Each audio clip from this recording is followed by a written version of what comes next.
ॐ नमो भगवते वासुदेवाय।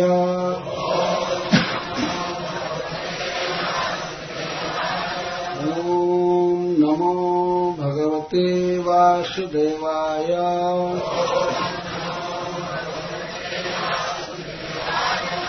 ॐ नमो भगवते वासुदेवाय।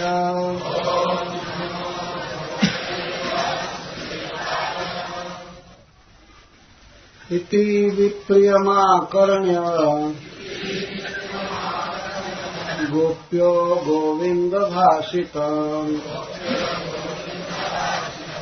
विषण्डा भग्नसङ्कल्पः चिन्तामापुर्दुरत्यया।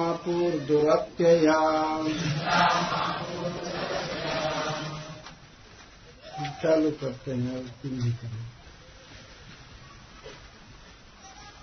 इति इस प्रकार जैसा पूर्व में कहा गया, विप्रिया उपेक्षा में अर्थ को ही समझने के कारण परम अनिष्ट गोविंद भाषितम श्री कृष्ण के वचन को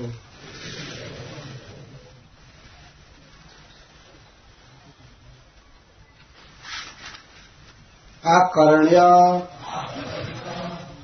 सुनकर विषण्णा परम विषाद को प्राप्त हुई, भग्न संकल्प भग्न मनोरथ, गोप्यः कृष्णानुरागिणी ब्रजरमणीया दुरत्यया दुष्पार अपार चिंता में आप पड़ गए।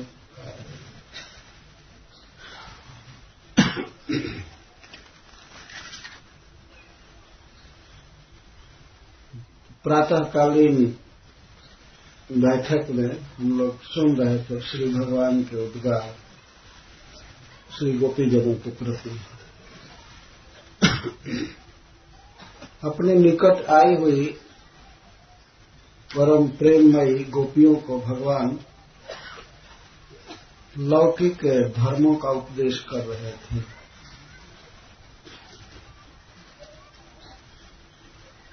बाह्य दृष्टि से देखने पर ऐसा लगेगा ना समझ व्यक्ति को कि भगवान गोपियों को धर्म की शिक्षा दे रहे हैं और गोपियां वास्तव में अधर्म करने जा रही।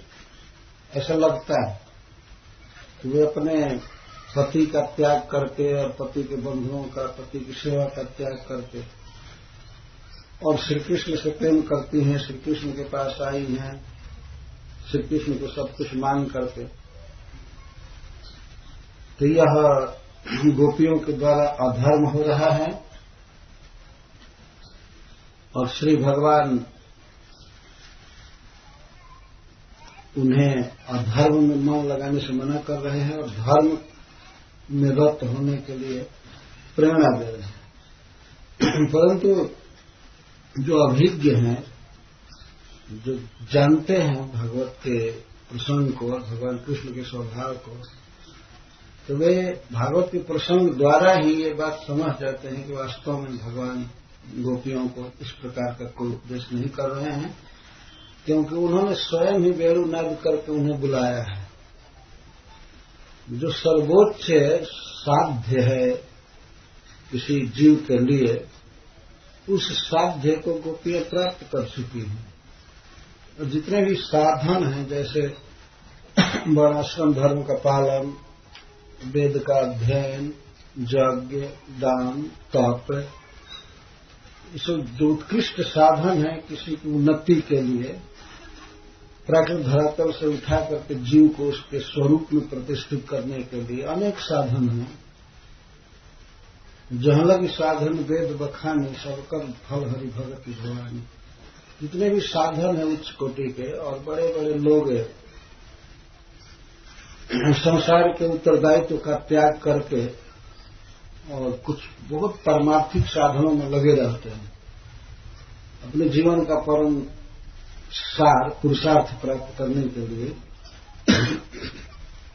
तो जिसको परम साध्य माना गया है और अनेक साधनों के द्वारा उसे साधित किया जाता है, श्री गोपियां उसमें अपने आप ही आरूढ़ हैं। किसी साधक की या किसी सिद्ध की तुलना गोपियों से नहीं की जा सकती है। कोई भी व्यक्ति छोड़ा है संसार को भगवान के लिए, परमार्थिक जीवन के लिए, तो इस तरह से नहीं छोड़ा है जैसे गोपियों ने छोड़ा है। तो क्या ऐसे उन्नत साधकों के लिए, श्री गोपीजनों के लिए भगवान का क्या ऐसा उपदेश हो सकता है कि तुम जाओ संसार में रहो और इस तरह मेरे साथ संबंध रखना, मेरे पास आना या धर्म? कोई जानकार व्यक्ति थोड़ा भी भागवत के मर्म को जानता है, जिसने साधु संग किया है, महात्माओं के मुख से सुना है और भगवान श्री कृष्ण में जिसकी सहज श्रद्धा है, वो कभी भी इस बात को स्वीकार नहीं कर सकता। वो तो प्रथम श्लोक से लेकर के 10वें श्लोक तक मतलब भगवान के उद्गार में प्रत्येक श्लोक में जानता है कि भगवान जो कुछ भी कह रहे हैं वह गोपियों की महिमा को ख्यापित करने के लिए कह रहे हैं, न कि उन्हें उन लौकिक कर्मों में पुनः जोतने के लिए कह रहे हैं। गीता में हम लोग पढ़ते हैं, भगवान जब यह कहते हैं अर्जुन से कि हे अर्जुन, अब तुमको मैं समस्त उपदेशों का सार सुना रहा हूं, गुह्यतम सार सुना रहा हूं, तो उसमें भगवान ये कहते हैं, मन्मना भव मद भक्तो मध्याजी माम नमस्कुरु मामे वैश्य सत्यम ते प्रतिजाने प्रियोसिने। हे मित्र, तुम मेरे प्रिय हो, तुम मेरे सखा हो, तुमसे मैं बिल्कुल सत्य बोल रहा हूं, प्रतिज्ञा करके कहता हूं, तुम मुझमें मन लगाओगे, तुम मुझमें मन लगाओ, मेरा भक्त बनो, मुझे प्रणाम करो, मेरी पूजा करो, ऐसा करने पर तुम मुझे ही प्राप्त करोगे, इसमें कोई संदेह नहीं है। प्रतिजाने प्रियोसिने, प्रतिजाने का अर्थ प्रतिज्ञा करो, मैं संकल्प करता हूं, मैं इस जगत के सामने बोल रहा हूं कि यदि कोई भी व्यक्ति मुझमें मन लगाएगा, मेरा भक्त बनेगा, मुझे प्रणाम करेगा, मेरी पूजा करेगा, तो वह मेरे पास में आएगा। तो समस्त धर्मों के सार को, 4 प्रकार की भक्ति को, भगवान का भक्त बनना, मन लगाना, पूजा करना, नमस्कार करना, गीता का सार उन्होंने यही बताया। और अंत में कहते हैं, सर्व धर्मान परित्यज्य माम एकम शरणम ब्रज अहम त्वं सर्व पापेभ्यो मोक्षयिष्यामि मा शुचः। तुम समस्त कर्तव्यों को छोड़ करके मेरी शरण में आओ, मैं जो कहता हूं वो करो। तो अर्जुन को ये शंका हो कि और कर्तव्य का मैं पालन नहीं करूंगा, धर्म मतलब कर्तव्य, तो मुझे बहुत पाप लगेगा। तो भगवान ने कहा, मैं तुम्हें सब प्रकार के पापों के रिएक्शन से मुक्त कर दूंगा, तुम चिंता मत करो, तुम्हें कोई पाप नहीं लगेगा। तो अर्जुन को भगवान यह कह रहे हैं कि सभी धर्मों को छोड़ो। वह भगवान गोपियों जैसे उच्चतर सिद्धों को, साधकों को कैसे कह सकते हैं कि नहीं नहीं वही धर्म करो और हमको छोड़ दो? कैसे कह सकते हैं? भगवान की बातें युक्ति के अनुसार, शास्त्र के तात्पर्य के अनुसार गलत ठहर रही है। वो गलत नहीं कही जा सकती, गोपी जनों के लिए गलत है भगवान की बात, लेकिन सामान्य जीवों के लिए वही ठीक है। जो जैसा होता है उसके अनुसार उसको साधना का उपदेश किया जाता है। सबके लिए एक उपदेश नहीं होता। जैसे मान लीजिए कोई व्यक्ति अगर नदी में सवारी करना चाहता है, नदी पार करना चाहता है, तो उसके लिए कहा जाएगा नौका में बैठो, बोट से पार करेगा। लेकिन कोई व्यक्ति नौका पर बैठ करके चला आया हो, नदी पार कर चुका हो या नदी के इस तट पर हो, तो उसको कोई कहे जाओ नौका से पहले आओ चल करके, तो क्यों नौका की सवारी करेगा? वो तो कार की सवारी करेगा या ट्रेन की या बस की, और उसे जल में तो चलना नहीं है, उसका अधिकार दूसरा है। और इसी तरह से मान लीजिए कोई व्यक्ति वायुयान से यात्रा कर रहा है, तो उस व्यक्ति पर संसार के जो ट्रेन आदि के नियम है वो लागू नहीं होंगे। जैसे मान लीजिए लाल सिग्नल है किसी ट्रेन के स्टेशन पर, तो ट्रेन वाला ड्राइवर देख कर रोक देगा, क्या वायुयान वाला भी रोकेगा वहां? और कोई देखे कि वायुयान जा रहा है, प्लेन जा रहा है और लाल सिग्नल है, फिर भी देखो ये जो ड्राइवर है, पायलट है, वो मूर्ख है, उसको दंड मिलना चाहिए। क्यों उड़ाया? क्यों नहीं नीचे के सिग्नल को फॉलो किया? उसका अधिकार ऐसा नहीं है कि वो नीचे के सिग्नल को फॉलो करता चले, वो तो अनेक प्रकार के दुर्गम पहाड़, समुद्र आदि को पार करता जा रहा है। ये है उसका अधिकार, उसे हम अपनी सीमा में नहीं रोक सकते कि ऐसा क्यों नहीं कर रहा है, क्यों नहीं कर रहा है। इसी तरह से गोपियों का जो अधिकार है भगवान के प्रति, जो उनके चित्त की धारा है, वो इतना निर्बंधन में है, इतना निर्बंधन में है कि उसको भगवान का प्रवचन या दुनिया का कोई भी उपदेश उनको रोक नहीं पाएगा।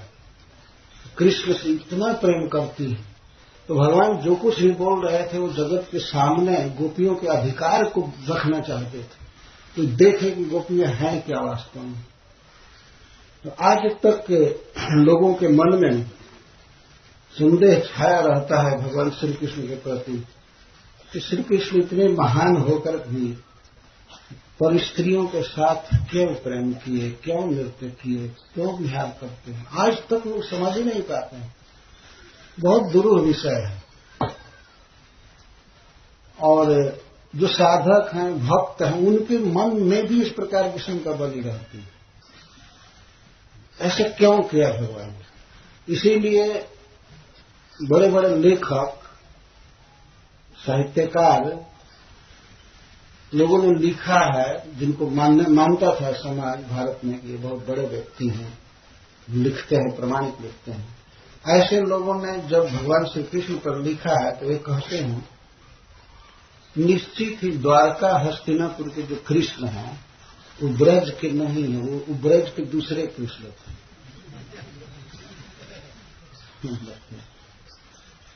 अगर यह कहा जाए, कोई कहता है नहीं नहीं बचपन में वही ब्रज में थे, बाद में वो मथुरा गए, द्वारका गए, नहीं नहीं,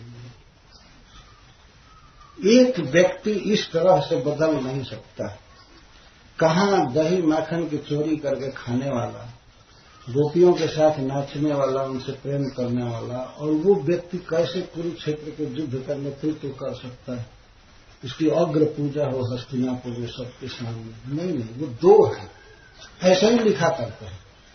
और समाज में मनुष्यों को पढ़ाया जाता है तो मान लेते हाँ ये दो कृष्ण है, एक नहीं है क्योंकि एक के कैरेक्टर में बहुत अंतर है और एक इतना शुद्ध, इतना बड़ा व्यक्ति जिसकी पूजा ब्रह्मर्षियों की सभा में हो, राजर्षियों की सभा में हो, युधिष्ठिर जैसा सम्राट जिसके चरणों का सेवक हो, वह व्यक्ति क्या बचपन में ऐसा हो सकता है? नहीं, तो दो थे तो उनकी बात को मूर्ख लोग और अच्छे से मानते हैं। आप देखो कितना गंभीर अन्वेषक है या लेखक है, इस तरह से लोग समझने में बहुत अच्छा विचार किया। आज कोई बोले सभा में कि श्री कृष्ण को भगवान कहना उचित नहीं है, श्री कृष्ण हम लोग जैसे व्यक्ति थे, ये है कि तेजस्वी थे, तो इस बात को सुनने वाले मूर्खों की संख्या ज्यादा होगी। अगर यह कहा जाए कृष्णस्तु भगवान स्वयं, तो इसको नहीं सुनना चाहिए। इस समाज की ये दशा हो चुकी है, ऐसा गलत प्रचार हो चुका है कि उसके अनुसार मनुष्यों की बुद्धि हो गई है। अगर वे नई बात सुनना चाहते हैं, वो नई बात कोई बोलता है तो उसी को सुनना चाहते हैं, भले वो कितना भी अटपटांग हो। आप संसार में देख सकते हैं अभी कोई वस्त्र पहन करके कोई व्यक्ति महात्मा या कोई व्यक्ति आवे तो उसको देखने के लिए कम लोग जुटेंगे। एक नंगा घूमने लगे तो उसको देखने के लिए हजारों आदमी हो जाएंगे, है ना। और नग्न देखेंगे क्या, लेकिन अगर नग्न घूमने लगे तो उसको देखने के लिए जुट जाते हैं। हम लोगों ने देखा है स्कूल में जहां तहां इस बात। कोई जीटी रोड से नंगा चलने लगा तो पूरे स्कूल से लड़के आ जाते थे रोड पर, देखो जा रहा है, भैंसा जा रहा है, नग्न जा रहा है, क्या है नग्न। लेकिन यही है मानव, यही मानवों की दशा है इस समय। कोई अटपटांग बात बोले, गलत बात बोले और सीधा सभा में कहे कि ये शास्त्र नहीं मानते हैं हम, ये शास्त्र ब्राह्मणों ने लिख दिया है दूसरों को ठगने के लिए, ये शास्त्र तो हम ही तुम्हारे जैसे लोग लिख दिए, इसमें है क्या। तभी इस बात को लोग ज्यादा पसंद करते हैं। यह कलयुग वास्तव में मनुष्य जाति का बहुत बड़ा दुर्भाग्य है। इसी कारण से श्रील प्रभुपाद जी को लिखना पड़ा Bhagavad Gita as it is. ये लिखना पड़े, इसकी क्या जरूरत थी। इसका अर्थ गीता पर बहुत बहुत व्याख्याएं हैं, बहुत बहुत ग्रंथ हैं, लेकिन कोई भी ग्रंथ, उसमें आधुनिक ग्रंथों की बात कर रहे हैं, कोई भी गीता किसी को कृष्ण भक्ति के लिए प्रेरित नहीं करती। कोई मतलब परपॉर्ट या तात्पर्य अनुवाद भगवान के लिए, अगर श्री भगवान शब्द आया है हमेशा तो उसके लिए परमात्मा, परमात्मा, ब्रह्म, ईश्वर, इन शब्दों का प्रयोग किया है। अरे सीधा क्यों नहीं श्री भगवान कहते हो और कभी कभी कृष्ण क्यों नहीं कहते हो। अगर तुम गीता समझे हो तो जब भगवान बोलते हैं कि मेरी शरण में आओ तो कहना चाहिए ना कि कृष्ण की शरण में जाओ, सीधा कहना चाहिए श्री भगवान की शरण में जाओ। जो अर्जुन के रथ पर बैठे बैठे उपदेश कर रहे हैं वही है न वाच्य उस शब्द के, और कौन वाच्य हो सकता है।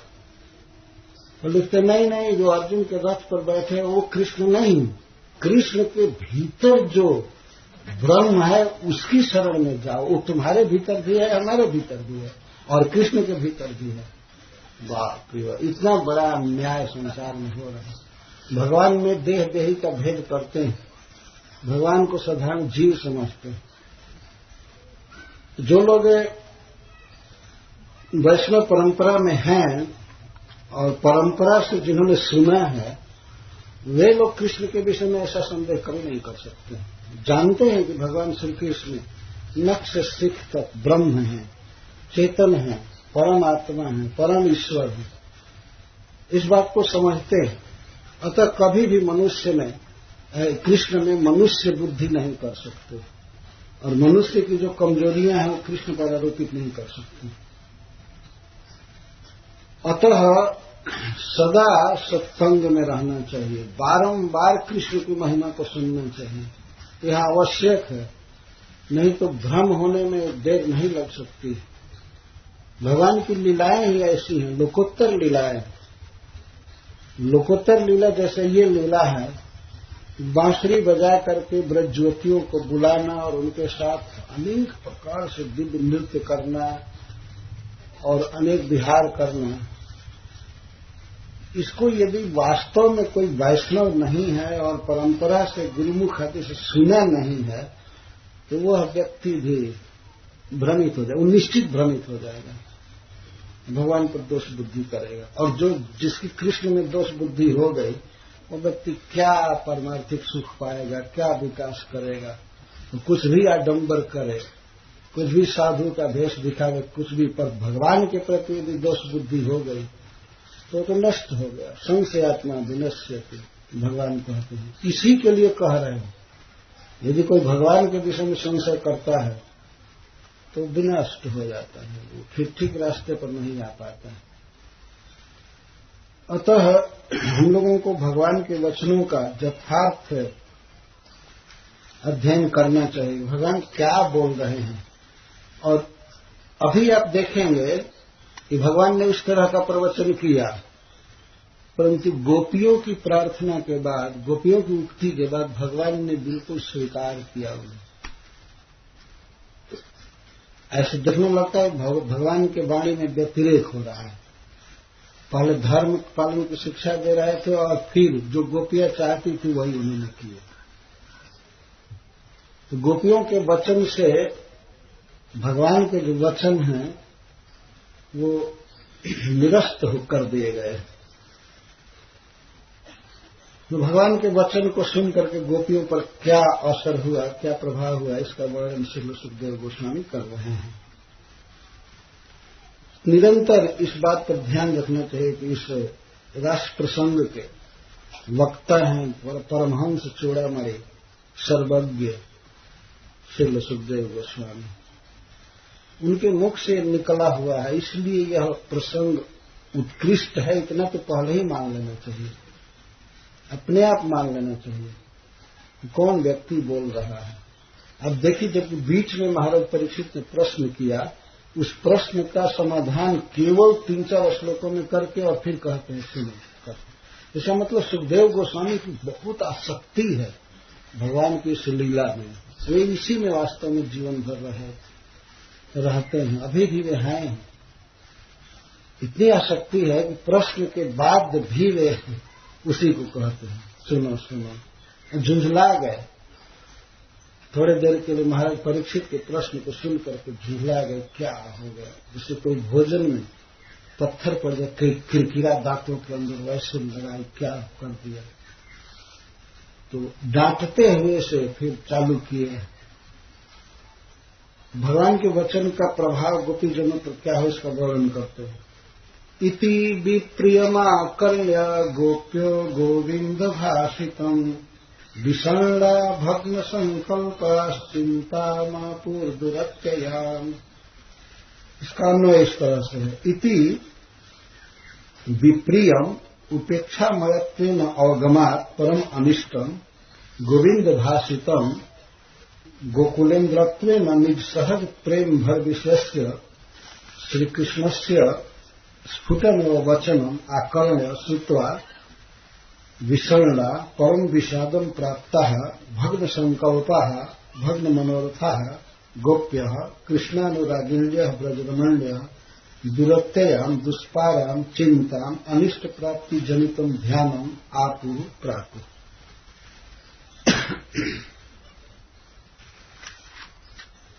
यहाँ पर श्री कृष्ण के लिए गोविंद शब्द का प्रयोग कर रहे हैं।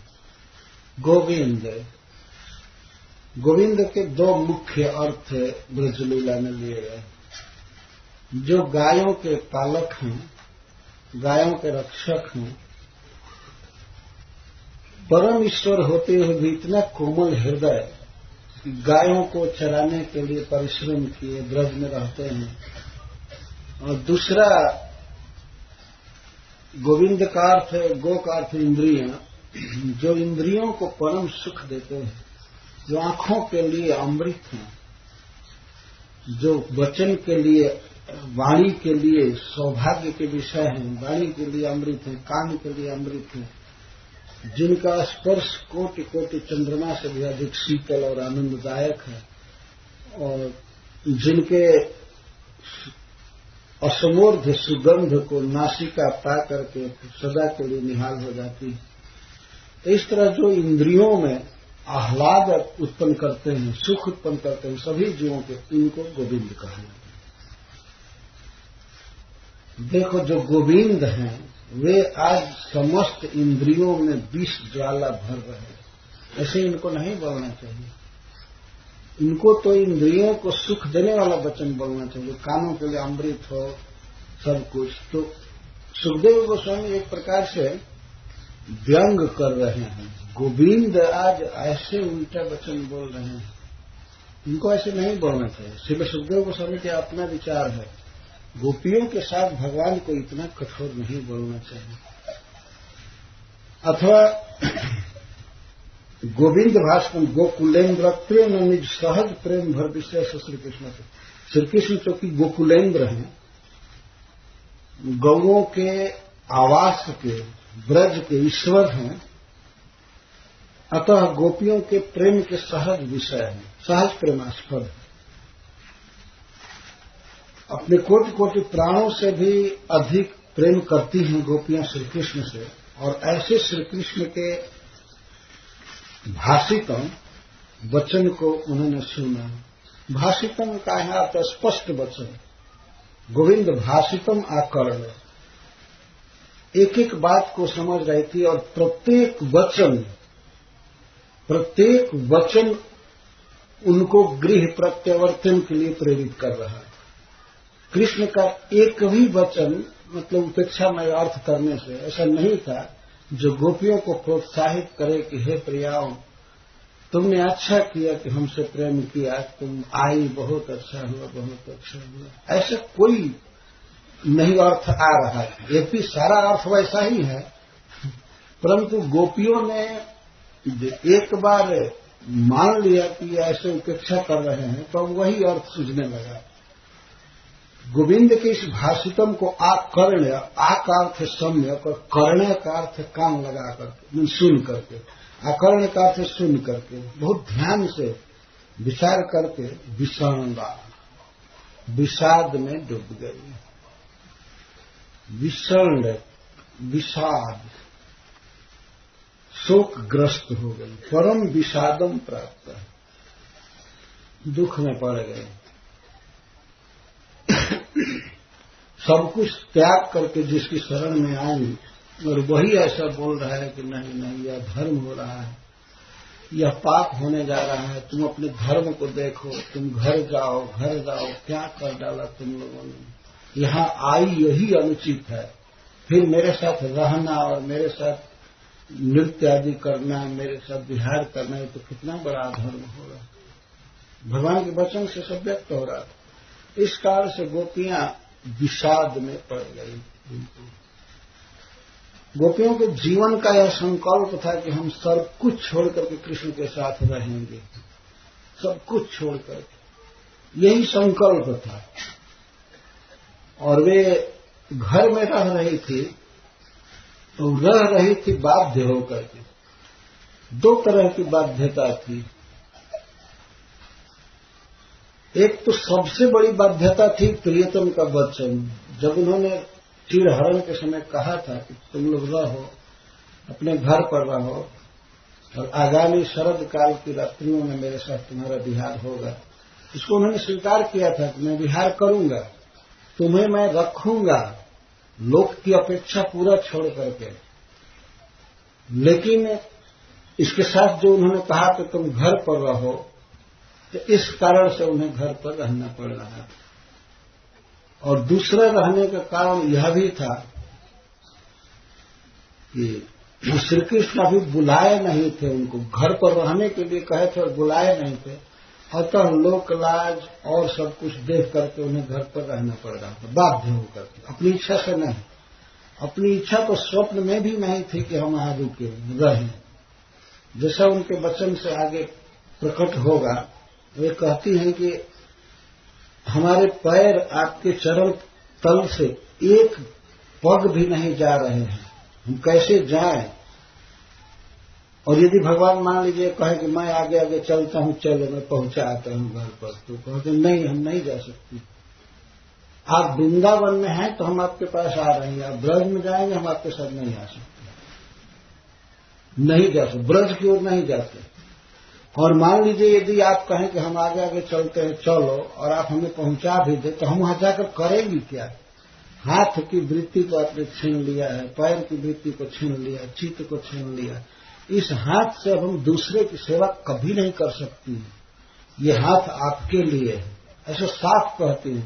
पादौ पदम में चलता स्तौमा पाद मूला जामह कथम ब्रज मथो करवा में किंवा, हम कैसे ब्रज में जाएं और वहां जाकर के हम करेंगे क्या। अब तक हमारे हाथ दूसरे की सेवा कर रहे थे, अब आपकी सेवा छोड़ करके दूसरे की सेवा कभी नहीं कर सकते, कभी नहीं कर सकते, करेंगे ही नहीं। हम प्रयास भी करें कि मेरे हाथ लगे दूसरे की सेवा में, ये लग ही नहीं सकते। अतः हम ब्रज में जा नहीं सकती है और जाकर के भी करेंगे क्या। यह गोपियों का संकल्प था और उनकी बाध्यता थी। वे रह रहे थे घर पर, लेकिन अब जब प्रियतम ने बुलाया तो गोपियों ने छोड़ा तो निःशेष रूप से छोड़ा। निःशेष रूप से मैंने पुनः अनंगीकार रूप से छोड़ा कि फिर घर आना नहीं है, ऐसे नहीं कि जाकर के कृष्ण से मिल करके इसके बाद हम आ जाएंगे और घर पर रहेंगे, नहीं। इन्हें लौटना नहीं था। इस संकल्प के साथ वे पहले थी। बांसुरी के वादन के समय तो कोई संकल्प विकल्प का प्रश्न ही नहीं था। उस समय उन्होंने कोई संकल्प किया या सोचा, इसका कोई प्रश्न नहीं। तो इस प्रकार उनका संकल्प भग्न हो गया। भग्न संकल्प। श्रील सुखदेव गोस्वामी ये सब शब्द दे रहे हैं। विषण्णा भग्न संकल्प। विषाद में डूब गई, संकल्प भग्न हो गया। दुरत्यम चिंता मापू, अपार चिंता में पड़ गई। चिंता क्या? अनिष्ट प्राप्ति जनितम ध्यान। अनिष्ट, बहुत बड़ा अनिष्ट हो गया। अनिष्ट क्या था? कृष्ण का साथ नहीं मिलना, यही सबसे बड़ा अनिष्ट, बहुत बड़ा दुख। इसकी चिंता करके कृष्ण का संग नहीं मिलेगा, कृष्ण के साथ हम नहीं रह पाएंगे, प्रियतम ही नहीं चाहते हैं, यह ध्यान ऐसा था जो अनिष्ट की बारंबार आशंका कर रहा था। उसको श्री सुखदेव गोस्वामी दुष्पारम दुरत्यम चिंतन कह रहे हैं। किसी भी तरह से इस चिंता, इस दुख से मुक्त नहीं हो रही थी, बहुत घबराने लगी। तत्काल ही उनका चेहरा बिल्कुल कुम्हला गया, शरीर क्षीण हो गया। तुरंत उनके वचन सुनते, वास्तव में भगवान श्री कृष्ण के वचन में अमृत भी है और हलाहल विष भी है। वे चाहे तो एक क्षण में अनुकूल वचन बोल करके किसी को तुरंत स्वस्थ कर देते। बिल्कुल क्षीण शरीर वाला पूरा हेल्दी हो जाता है सुनकर वचनामृत से। और अगर वो विपरीत वचन बोल दे तो सुनने वाले को इतना दुख होता है कि उसी समय वो छूट जाता है। जैसे श्रीमद् भागवत में वर्णन है, एक बार भगवान अपने भवन में बैठे थे द्वारका में, चंद्रमा की किरण आ रही थी। कुछ लोग कहते हैं कि वे अपने छत के बरामदे में बैठे, टेरेस में बरामदे में बैठे। तो श्री रुक्मिणी जी भगवान की सेवा कर रही थी। यदि घर में हजारों दासियां थी, लेकिन उन दासियों को न लगा करके रुक्मिणी जी स्वयं ही सेवा करती थी। भगवान की सभी पत्नियों का यही स्वभाव। तो चामर डुला रही थी, उसे चामर डुला रही थी। बहुत सुंदर चित्रण सुखदेव गोस्वामी कर रहे हैं। रुक्मिणी जी के सौंदर्य का वर्णन कर रहे थे और सेवा भाव का, प्रेम का। भगवान ने देखा मेरी प्रिया मुझे कितना मानती है। सेवा के भार से भगवान बिल्कुल दबे थे। बहुत प्रेम करती थी रुक्मिणी। भगवान को देखी नहीं थी, तभी उसने पत्र लिखा था कृष्ण के पास, और भगवान समस्त राजाओं को परास्त करके रुक्मिणी को ले गए। लेकिन रुक्मिणी के भावों को वे समझना चाहते थे। और एक और बात थी कि रुक्मिणी जी दक्षिण न्यायिका हैं। दक्षिण न्यायिका का अनुकूल बिल्कुल। वो कभी मान नहीं करती थी भगवान से, कभी रूठती नहीं थी। लेकिन भगवान को इच्छा बनी रहती थी कि रुक्मिणी कभी रूठे और मैं इसको मनाऊं। तो भगवान की इच्छा रहती है। पर रुक्मिणी जी इतनी भोली भाली सीधी साधी अपनी पत्नी हैं कि कभी रूठती नहीं। और सत्यभामा जी हमेशा रूठती ही रहती। उनका स्वभाव ऐसा है कि रूठी हुई प्रिया को मनाने में जो सुख मिलता है तो प्रिय लोगों को मालूम होगा। भगवान भी इस रस के लिए तरस रहे। रुक्मिणी जी से उन्होंने थोड़ा सा ऐसा वचन कहा कि वो सोचते थे कि रुक्मिणी रूठेगी और डांटेगी, कभी ऐसे हमसे मत बोलना, आज से मैं तुमसे नहीं बोलूंगी, क्यों इस प्रकार की बात बोल रहे हो। लेकिन हो गया उल्टा। भगवान कहे कि रुक्मिणी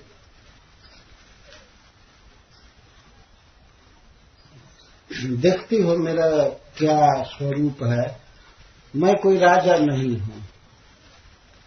मैं जरासंध के भय से अपनी जन्मभूमि छोड़कर भाग गया, मथुरा छोड़ दिया। तो हमारा अपना घर द्वार तक छोड़ दिया। सच पूछो तो हमारा कोई घर नहीं है, मतलब मेरे पास कोई धन नहीं है, मैं निर्धन व्यक्ति हूं। कहीं भी मुझे जमीन नहीं मिली, कहीं भी गुजारा नहीं हुआ, तो आकर के समुद्र में घर बनाकर रह रहा। ये तो जानती हो ना। और मेरा यह भी स्वभाव है कि मैं स्त्री धन आदि में बिल्कुल आसक्त नहीं हूं। तुम्हारे जैसी ज्योति स्त्री के लिए ऐसा पति चाहिए जो तुम में आसक्त हो, स्त्री में आसक्त हो, उसकी मांगों को पूरा करे।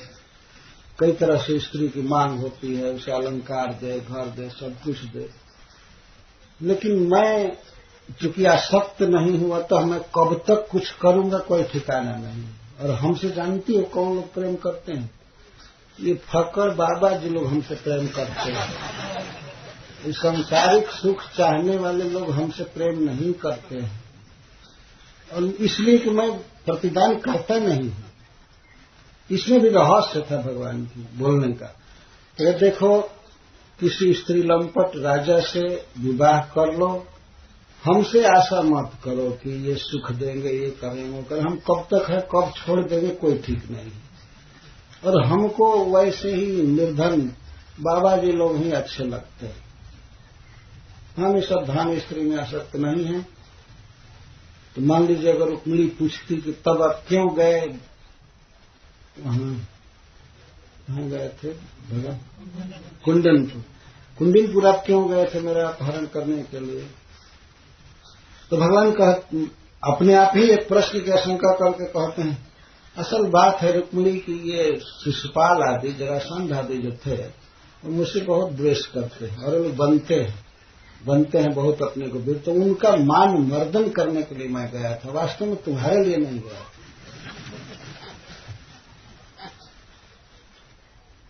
और इसके पहले भगवान एक बात बोल दिए थे कि मैं बहुत डरपोक व्यक्ति हूं। क्षत्रिय में यदि भय आ जाए तो क्षत्रिय किसी काम का नहीं होता है। तुमको मालूम है, सुनी होगी कि जरासंध के भय से मैं भाग चला था युद्ध छोड़कर। हम दोनों भाई भाग गए थे, मथुरा छोड़ दिए सदैव के लिए। तो ऐसे डरपोक क्षत्रिय के साथ तुम विवाह करके बहुत घाटा में पड़ गई। और इसके बाद अगर रुक्मिणी ने कहा कि फिर तो आप जरासंध शिशुपाल आदि को हरा करके मेरा अपहरण किए, तो कहते हाँ, वो लोग बहुत ज्यादा द्वेष करते थे, इसीलिए उनको नीचा दिखाने के लिए, उनको मान मर्दन करने के लिए मैं गया था। मैं कभी स्त्री में आसक्त व्यक्ति नहीं हूं। ये तो भगवान सही ही बोल रहे हैं। वो तो आत्माराम शिरोमणि है, किसी स्त्री में क्या आसक्त होने। तो बहुत प्रवचन बड़ा किए, कहे कि देखो मैं इतना तो सोचता हूं कि तुमने मुझे समर्पण किया, तुम मेरी पत्नी हो तो तुम्हारा जीवन अच्छा से गुजरना चाहिए। अतः मैं एक राय देता हूं तुमको कि तुम किसी श्रेष्ठ क्षत्रिय को, राजा को कुछ सोच समझ करके अपना पति चुन लो, जो तुम्हारे इस लोक में और परलोक में कामना पूरी कर सके, जो तुम्हारे साथ प्रेम करे, तो उसको चुन लो। और चूंकि मेरी भी पत्नी रही हो, इसलिए विवाह में, रीमैरेज में मैं भी कुछ हेल्प कर दूंगा। रुक्मिणी जी तो शुरू से ही सुन करके बिल्कुल बेहोश हो रही थी, और वो चामर दुला रहे थे। भगवान का वचन पूरा होते होते उनको विश्वास हो गया कि प्रियतम हमें छोड़ देंगे। इतना सुनते ही, ये सोचते ही उनको गश्ती मार दिया, मूर्छा आ गई, हाथ से चामर गिर गया और धड़ाम से गिर गई जमीन पर। और चूड़ी जो थी हाथ की वो जमीन पर गिर गई। मतलब हाथ इतना पतला हो गया क्षण भर में कि चूड़ी हाथ में नहीं रुकी रही, वो गिर गई, चामर गिर गया और वो सुंदर शरीर वहीं पर गिर गया कालीन पर। भगवान ये सब देख रहे थे। गिरते ही भगवान तुरंत चतुर्भुज रूप से होकर के उठाए प्रिया को। चार भुजा इसलिए प्रकट कर लिए कि केश सहलाना था, आंसू पोछना था, स्तन को पोछना था, कई काम थे, इसलिए भगवान तुरंत उठा करके अपनी गोद में बैठा ली। और रुक्मिणी जी को होश नहीं हो रहा था। भगवान के वचन की आशंका से कि हमको छोड़ देंगे। तो रुक्मिणी जी बिल्कुल बेहोश थी। फिर भगवान ने पानी का छींटा दिया, केशों को सहलाया, आंख को पोंछा, स्तन को पोंछा अपने पीताम्बर से सब। और जब रुक्मिणी जी होश में हो गई तो धीरे धीरे समझाने लगे, मैंने तो थोड़ी सी हंसी किया, तुम उसको सत्य मान। हमारे भाग्य में क्या लिखा है कुछ पता नहीं। मैं सोचा कि जब मैं ऐसा कहूंगा तो तुम अपने होठों से अपने दांतों से होठ दबाओगी और तिरछी चितौन करके मुझे डांटोगी, और तुम तो भीग गई। हमको ये भी सुख सुलभ नहीं है कि मैं अपने प्रिया को मना सकूं। हाय हाय ऐसे भगवान ये समझाया कि मैं परिहास किया था, मैं हास किया था। और बाद में कहते हैं आखिर अपने ही लोगों से परिहास किया जाता है ना, मैं किससे मजाक करूं, मेरे कौन है, तुम ही मेरी हो ना। लेकिन तुम ऐसी भोली भाली औरत क्या कहा है, सुनते ही गिर गई। मेरे भगवान बोल रहे हैं। फिर कहते हैं प्रिय मैं तुम्हारे प्रेम का बदला नहीं चुका सकता हूं, मैं जानता हूं कि तुम मुझसे कितना प्रेम करती हो, और मैं तुम्हें कभी नहीं त्यागूंगा, कभी नहीं त्यागूंगा। ये कह करके आश्वासन दे। रुक्मिणी जी को विश्वास हो गया कि वास्तव में ये मजाक कर रहे थे, तो बिल्कुल प्रसन्न हो गई। पहले जैसे ही फिर सुंदर शरीर भरा पूरा हो गया। फिर भगवान के वचनों की व्याख्या किया है रुक्मिणी जी ने, बहुत सुंदर व्याख्या कि आप जो कहते हैं सही कहते हैं कि आप स्त्री में आसक्त नहीं हैं। तो कहती आप तो आत्माराम है, आप क्या आसक्त होंगे किसी स्त्री में। तो रुक्मिणी जी कहते हैं कि आप भले आसक्त हो या न हो, लेकिन हमारा अनुराग आपके चरणों में होना चाहिए, बस मेरी यही प्रार्थना। आप जिस बात में राजी हैं, खुश हैं, रहें, लेकिन हमारा प्रेम होना चाहिए। तो इस प्रकार श्रीमद् भागवत में उदाहरण है कि भगवान के वचन से, प्रतिकूल वचन से क्या हालत हो जाती है। रुक्मिणी जी को उन्होंने कह दिया कि कोई दूसरे से विवाह कर लो, ये सुनते ही उनकी वो दुर्दशा हो गई। गोपियों की क्या दुर्दशा हुई जब कह दिया कि तुम लोग लौट जाओ, जाओ अपने पतियों की सेवा करो, अपने घर पर रहो, बाल बच्चों का पालन पोषण करो, और ठीक है जैसे सब लोग प्रेम करते हैं वैसे हमसे प्रेम करो, कभी कभी देख लेना, या मैं भी बांसुरी बजा करके सुना दूंगा, कभी कभी रास्ते में भेंट हो जाएगी, कभी पनघट पर भेंट हो जाएगी, बस ऐसे छिप कर कभी कभी देख लेना हो गया। ज्यादा क्या कहें। यह सुनते ही गोपियां बिल्कुल दुख में ग्रस्त हो गई। चिंता मातुर दुरत्याम, दुरत्याम का अर्थ ऐसे चिंता के समुद्र में पड़ गई जिसको पार करना कठिन था। चिंता मन में होती है, ध्यान को ही कहा गया है चिंता। ध्यान करने लगी, ध्यान का मतलब है मन में सोचने लगी, हाय हाय क्या हो गया। कभी कभी मन में आता है क्या प्रियतम के चित्त में कोई जादू टोना कर दिया जो हमसे उदासीन हो गए। क्या हो गया, इतना कोमल स्वभाव, इतना प्रेम से बोलते थे, और भगवान स्वयं ही कभी कभी गोपीजनों से कहते थे एकांत में मिलने पर, प्रतिदिन का नियम था कि एक दिन हम सब कुछ छोड़ देंगे तुम्हारे लिए, सब कुछ छोड़ करके हम लोग साथ में रहेंगे, ये कहते थे। और आज जब सब कुछ छोड़ करके गोपियां आई हैं तो ऐसे वचन बोल रहे हैं। इसलिए बहुत चिंता हुई। चिंता से मनुष्य का शरीर तुरंत क्षीण हो जाता है, बुद्धि नष्ट हो जाती है। चिंता से चतुराई घटे तुरंत। अब उनके सामने केवल अंधकार अंधकार दिखने लगा। जीवन हम कैसे जिए, क्या करें, कुछ भी नहीं समझ में आ रहा है। चिंता प्राप्ता नाम स्थिति माह।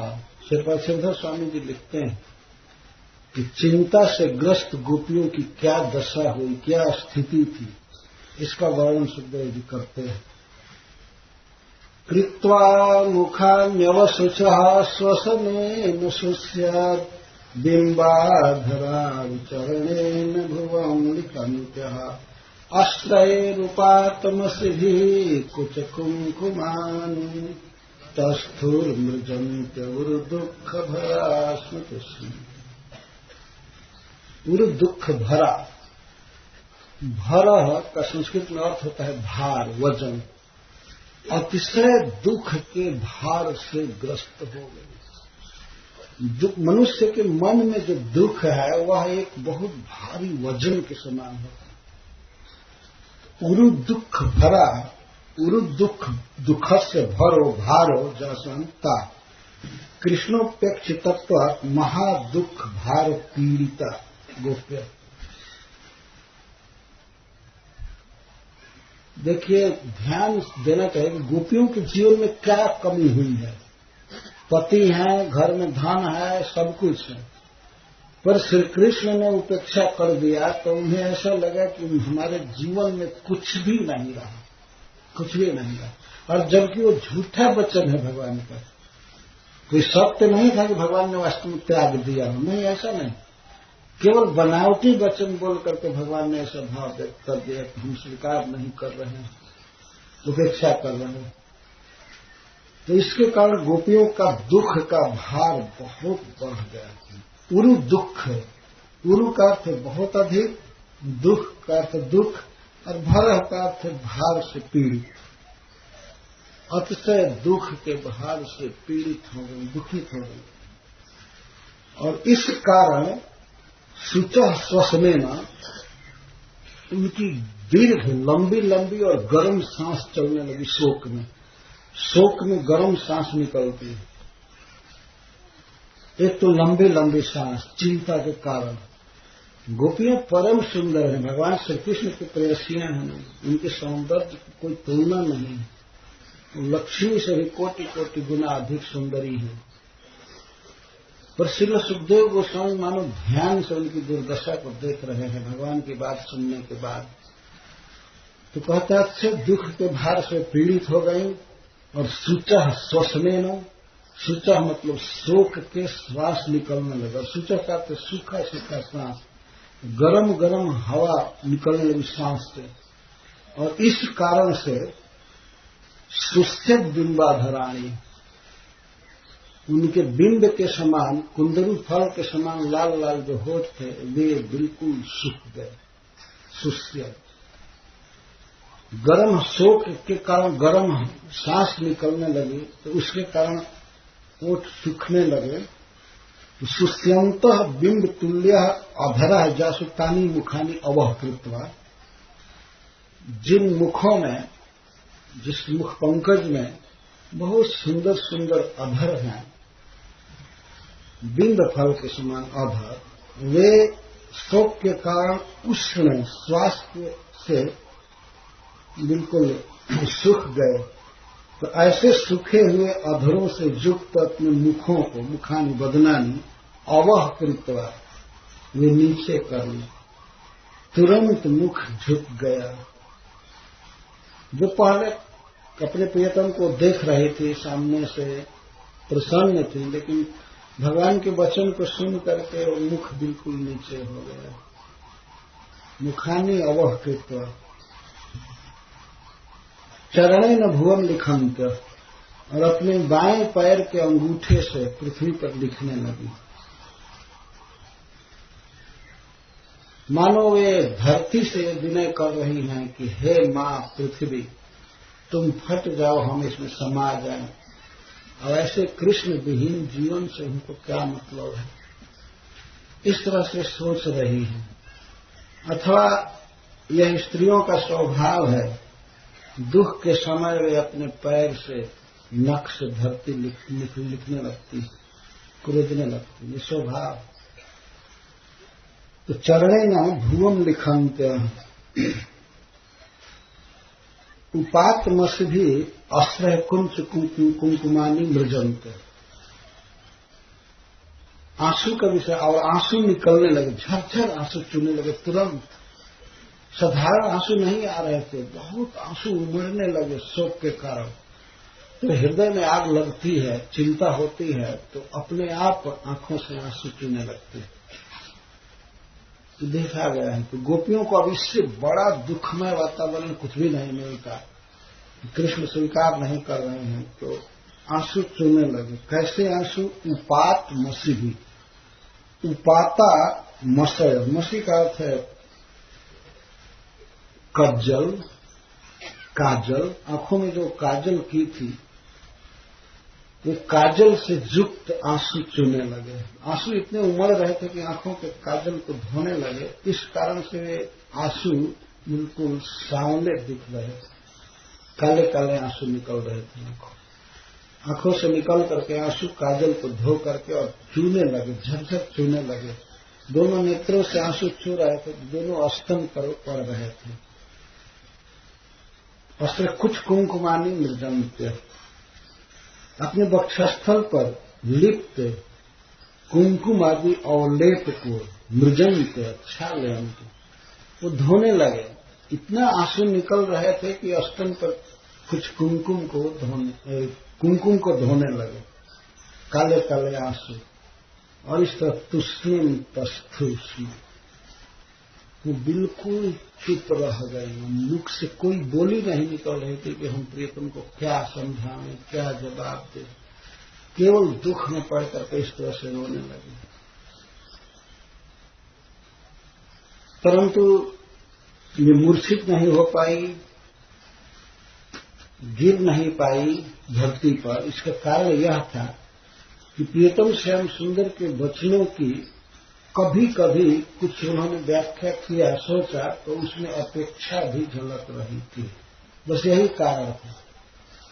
रुक्मिणी जी ने तो भगवान के वचनों को ऐसा समझा कि बिल्कुल छोड़ ही रहे हैं, परंतु गोपियों के साथ भगवान की जो लीलाएं बार बार हुई थी उससे आशा अभी बंध रही थी, अभी आशा थी। इस कारण से मूर्छित होकर के गिर नहीं पाएंगे। पर शोक बहुत हो गया, आंसू उमड़ रहे थे, आंसू काले काले हो रहे थे कज्जल के कारण, और वक्षस्थल के कुमकुम को धो रहे थे। इस दशा को श्री सुखदेव गोस्वामी वर्णन करते हैं। यह एक दशा है प्रेमी की, विरह की। बिल्कुल चुपचाप हो जाना, वाणी निकली ही नहीं। इतने आंसू निकल रहे थे, इतना गला भर रहा था कि बोल नहीं पाई शोक के कारण। अति शोक में यह होता है, बोल नहीं पाए।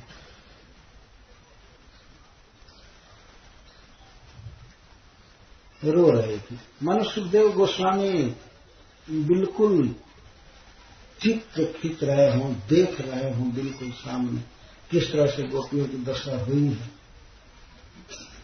तो प्रेष्ठम प्रियेतरमिव प्रतिभासमान् कृष्णं तदर्थ विनिवर्तित सर्व कामः नेत्रे विमिर्जरुदितोपहते स्म किंचित् संगम गद गद गिरो अब्रुवतानुरक्तः। क्यों इतना दुख हो गया? प्रियतम के वचन के कारण। प्रेष्ठम प्रियतरम एवं प्रतिभासमान तदर्थ विनिवर्तित सर्व कामा। तदर्थम श्री कृष्ण सेवा प्राप्त्यर्थम किंवा तस्मै अनिर्वाच्याय सुगोप्याय अर्थाय तेन सह क्रीड़ा विशेषाय इत्यर्थ विनिवर्तिता विशेषेण निवर्तिता पुनर्जथा संबंध गंधोपि न स्यात् तेन एव प्रकारेण परित्यक्ता सर्वे काम तद अतिरिक्ता श्रेष्ठा भिलाषा जाभिता। श्री कृष्ण सेवा प्राप्ति कामनया परित्यक्त सर्वाभिलाषय इत्यर्थ। इसलिए सुखदेव गोस्वामी गोपियों के लिए कहते हैं तदर्थ विनिवर्तित सर्व काम। तदर्थ श्री कृष्ण के लिए समस्त विषयाभिलाष को गोपियों ने पूरा पूरा छोड़ दिया था, बहुत पहले से ही। विनिवर्तित सर्व काम। बहुत से मनोरथ होते हैं जीव के हृदय में, साधना करने के बाद भी, भक्त बनने के बाद भी कुछ न कुछ मनोरथ रहते हैं। हमें यह करना है, यह प्राप्त करना है, ऐसे करना है, ऐसे करना है। लेकिन गोपियों के जीवन में क्या कामना बची थी? बस प्रियतम श्याम सुंदर की सेवा। तदर्थ विनिवर्तित सर्व कामा। श्री कृष्ण की सेवा के लिए अन्य सारी कामनाएं सदा के लिए बीत गई थी। कोई कभी संकल्प नहीं उठता, कभी कोई विचार नहीं, केवल यही था कि श्री कृष्ण की सेवा कब मिलेगी, कब सेवा करेंगी, कब चरण दबाएंगी, कब पंखा झलेंगी, कब प्रियतम को नाच करके सुखी करेंगी, गीत गाएंगी, उनको चंदन लगाएंगी, झूला झुलाएंगी। सब तरह से श्री कृष्ण को सुखी करने का ही संकल्प केवल रहा था और कोई कामना नहीं। तदर्थ विनिवर्तित सर्व कामा और अनुरक्ता तस्मिन् एव अनुराग युक्ता गोप्य। ये दो विशेषण गोपियों के लिए सुखदेव गोस्वामी जी कह रहे हैं। तदर्थ विनिवर्तित सर्व कामा और अनुरक्ता। श्री कृष्ण में से अनुरागवती गोपियां रुदितो कहते, रुदित ही स्वमेव गलबस्ते उपहते व्याप्त। इनके दोनों नेत्र आंसू से व्याप्त थे, तो ऐसे दोनों नेत्रे, दोनों नयन को विमिर्ज्य गोपियों ने अपने हस्त कमल से मार्जन किया। रो रही थी, कुछ देर रोती रही और इसके बाद अपने आंसू को अपने हाथ से हस्त कमल से पोंछा सबने। ऐसा कभी भी नहीं हुआ था। इसके पूर्व भी भगवान मिलते थे गोपियों से, तो उन्हें रोते हुए कभी नहीं देखे थे। थोड़ा सा कभी कभी परिश्रम की बूंद आ जाती थी गोपियों के मुख पर, तो भगवान परम करुणा से अपने हस्त कमल से उसका मार्जन करते थे। आज ऐसे प्रियतम हो गए कि इतने आंसू चू रहे थे, फिर भी अपने हाथ से नहीं पोंछे। गोपियों ने स्वयं ही अपने आंसुओं को पोंछा। विमिर्ज्य मार्जनेन अश्रूणि अपसार्य किंचित संरंभ गदगद गिरा। अतिशय प्रेम जहां होता है तो वहां पर प्रेम कभी कभी क्रोध का रूप धारण करता है। गोपियों का अतिशय प्रेम है भगवान के प्रति और बिना संकोच के प्रेम है। वे उनको अपना समझती ही है और भगवान ने ऐसे ऐसे वचन और लीलाएं कहा है, अच्छे वचन बोले हैं, लीलाएं किए हैं। गोपियों का सहज विश्वास है कि कृष्ण हमारे हैं, हम इनकी हैं। तो उस समय कृष्ण के इस अप्रिय वचन को सुन करके शोक तो हुआ, लेकिन इसके साथ साथ कृष्ण पर क्रोध भी हो रहा है। इस क्रोध का भगवान आस्वादन करते हैं। जैसे आपने सुना कि रुक्मिणी जी से कहते हैं कि हमारे भाग्य में तो ये भी नहीं है कि हम तुम्हारे रूठे हुए फड़कते हुए ओठ को देखें और कठोर वचन को सुने। वह साध भगवान की गोपियों के द्वारा पूरी होती है, श्री राधा रानी के द्वारा। राधा रानी बहुत ज्यादा मान करती रहती है कि भगवान को मनाने में बहुत सुख मिलता है। और यदि कोई गोपी कहती है, कपटी कहेंगे, तुम जाओ दूसरे के पास, हमको तुम कुछ नहीं मानते हो नहीं, तो भगवान कहते हैं कि मैं बाप की कसम खाकर कहता हूं कि तुम ही सबसे अधिक मेरी प्रिया हो। और वो सत्य बात है। भगवान जो कुछ भी बोलते हैं वो सत्य बोलते हैं। यदि राधा रानी से कहते हैं कि तुम मेरी सबसे प्राण प्रिय हो और चंद्रावली से कहते हैं, दोनों ठीक है, दोनों अपने जगह पर बिल्कुल ठीक है। भगवान झूठ नहीं बोलते। यद्यपि राधा रानी की जुट की जो सखियां हैं वे श्री कृष्ण से राधा रानी को मिलाने का हमेशा प्रयास करती हैं। निकुंज जून रतिके सिद्धे या लिभेजुक्तिरपेक्षणीया तत्रापि दाक्षा प्रतिबल्लभस्य वंदे गुरु से चरणारविंद। ये जुक्ति है, राधा कृष्ण को मिलाना, परस्पर मिलाने में कई कई बाधा। एक तो लोक की बाधा है और दूसरी बाधा अन्य जूथों की है, सखियों की है। अगर श्री कृष्ण को समय भी मिला तो हो सकता है कोई पकड़कर चंद्रावली की तरफ ले जाए या चंद्रावली का अभिसार करके कृष्ण के पास पहुंचा। तो राधा रानी की जो सखियां हैं, श्री ललिता जी, विशाखा जी आती, ये सब राधा रानी को श्री कृष्ण से मिलाने का हमेशा प्रयास करते हैं। इसे बहुत जुक्ति चाहिए। देखने में लगता है कि ब्रज में भी, भगवान की लीला में भी ये सब द्वेष, ईर्ष्या सब चलता है, लेकिन ये सब प्रेम की ही तरंग है। इसमें कोई प्राकृत द्वेष, प्राकृत ईर्ष्या आदि कुछ भी नहीं है। ये समझना चाहिए। किसी, जैसे मैं शुरू में उदाहरण दिया था कि फिटिकरी में और मिश्री में बहुत अंतर है, दोनों एक समान लगते हैं, तो लगेगा क्या रे वहां निकुंज राज में भी ये सब द्वेष चलता है। और इतना द्वेष आप सुनेंगे। एक बार रघुनाथ दास गोस्वामी,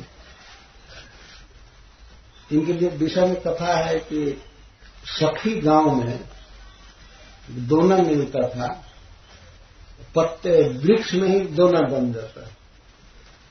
तो श्रीपाद रघुनाथ दास गोस्वामी छाछ पीकर भजन करते थे। तो किसी ने उनको बताया, किसी वैष्णव ने, कि आप ऐसा कीजिए कि आप केवल हाथ से मत पीजिए, इतना जितना उठता था उतना पीते अंजलि। जब सखी गांव में एक दोना मिलता है पत्ते का बना हुआ, वृक्ष नहीं अपने आप, उससे पीजिए। तो उन्होंने स्वीकार कर लिया। पहले तो स्वीकार कर लिया कि एक जगह मिलता है। बाद में पता चला कि वो दोना चंद्रावली के ग्रुप की सखी के गांव का है। तो और ये तो राधा रानी के ग्रुप के हैं। तो उन्होंने कहा नहीं, हमें उस दोने का प्रयोग नहीं करना, चंद्रावली की सखी के गांव का है। तो चंद्रावली के सखी के गांव का है, इसलिए उस दोने का प्रयोग नहीं करना। इतना द्वेष देखने में लगता है कि अरे ये तो बहुत भारी द्वेष है, ये द्वेष नहीं है। ये साधना करते करते और सिद्धांत समझते समझते बात समझ में आती है कि चंद्रावली जी या राधा रानी वास्तव में ये कहीं है। प्रियतम श्याम सुंदर को विविध रस का आस्वादन कराने के लिए सब जुट है, तो रसिक शेखर है। तो अनंत अनंत प्रकार से अपनी प्रियाओं के भाव का आस्वादन करते हैं। रासलीला में इसी प्रसंग में, इसी सप्ताह में बात आएगी कि किस प्रकार चंद्रावली और राधा रानी आदि सब एक भाव में आ गई, प्रेम हो गया था। जब श्री कृष्ण सबको छोड़कर चले गए तब सबका भेदभाव मिट गया। सब रो रही थी, सब राधा रानी को संभाल रहे थे। चंद्रावली भी राधा रानी को उठाकर पोछ रहे थे, कर रहे। और चंद्रावली ने कहा उस समय, जबकि कभी कृष्ण के प्रति वो वाम बुद्धि नहीं करते, मतलब विपरीत भाव नहीं रखती है, और उस समय चंद्रावली कहती है, ओ बेचारी ने सब कुछ छोड़ दिया कृष्ण के लिए, लेकिन देखो पुरुष का स्वभाव, इसको थोड़ा सा मान कर गई। अगर उनके गोद में चढ़ना चाहती थी तो कौन अपराध किया, इसको चढ़ा लेना चाहिए था, इसको छोड़कर चले गए। यही है पुरुष का स्वभाव। चंद्रावली जी कहती है, राधा रानी का गुण गाती है। अगर बेचारी ने थोड़ा मान कर लिया, रूठ गई, कह दी कि मुझे चला नहीं जाता है, तो आखिर सब सेवा किए ही, चरण दबाए और केश का संस्कार किए, तो इसको गोद में लेकर के चलते तो क्या हर्ज हो जाता। और ये गोद में चढ़ना चाहिए, कंधे पर चढ़ना चाहिए, इसीलिए छोड़ करके चले गए। तो राधा रानी का गुण गा रही है चंद्रावली जी, ये नहीं करना चाहिए था कृष्ण को। ठीक है, हम लोगों को छोड़ करके चले गए, लेकिन श्री राधा को भी छोड़ कर चले गए। देखो कृष्ण का स्वभाव, जो कभी कृष्ण की निंदा नहीं करती है, और उस समय निंदा कर रही है वो भी प्रेम गर्भित निंदा है। ऐसा नहीं है कि भगवान में वास्तव में दोष देख रही है। तो समय समय पर पता चलता है कि वास्तव में राधा या चंद्रावली या कोई भी सखी एक प्राण है, एक विचार है। वो भिन्न भिन्न प्रकार से प्रियतम श्याम सुंदर का सुख विधान करती है, उनको सुखी करना चाहती है, कोई भेदभाव नहीं। तो यहाँ पर अभी आप सुन रहे हैं कि वे दुख में भर गई, आंसू निकलने लगे और चुपचाप रह गई, बोल नहीं पाई। लेकिन कुछ ही समय के बाद श्याम सुंदर के प्रति क्रोध आया सबके मन में। ऐसा क्यों बोले, क्या समझकर बोले, मतलब इनको ऐसा नहीं बोलना चाहिए, अपना अधिकार मान करके श्याम सुंदर से इस तरह बात कहना चालू की।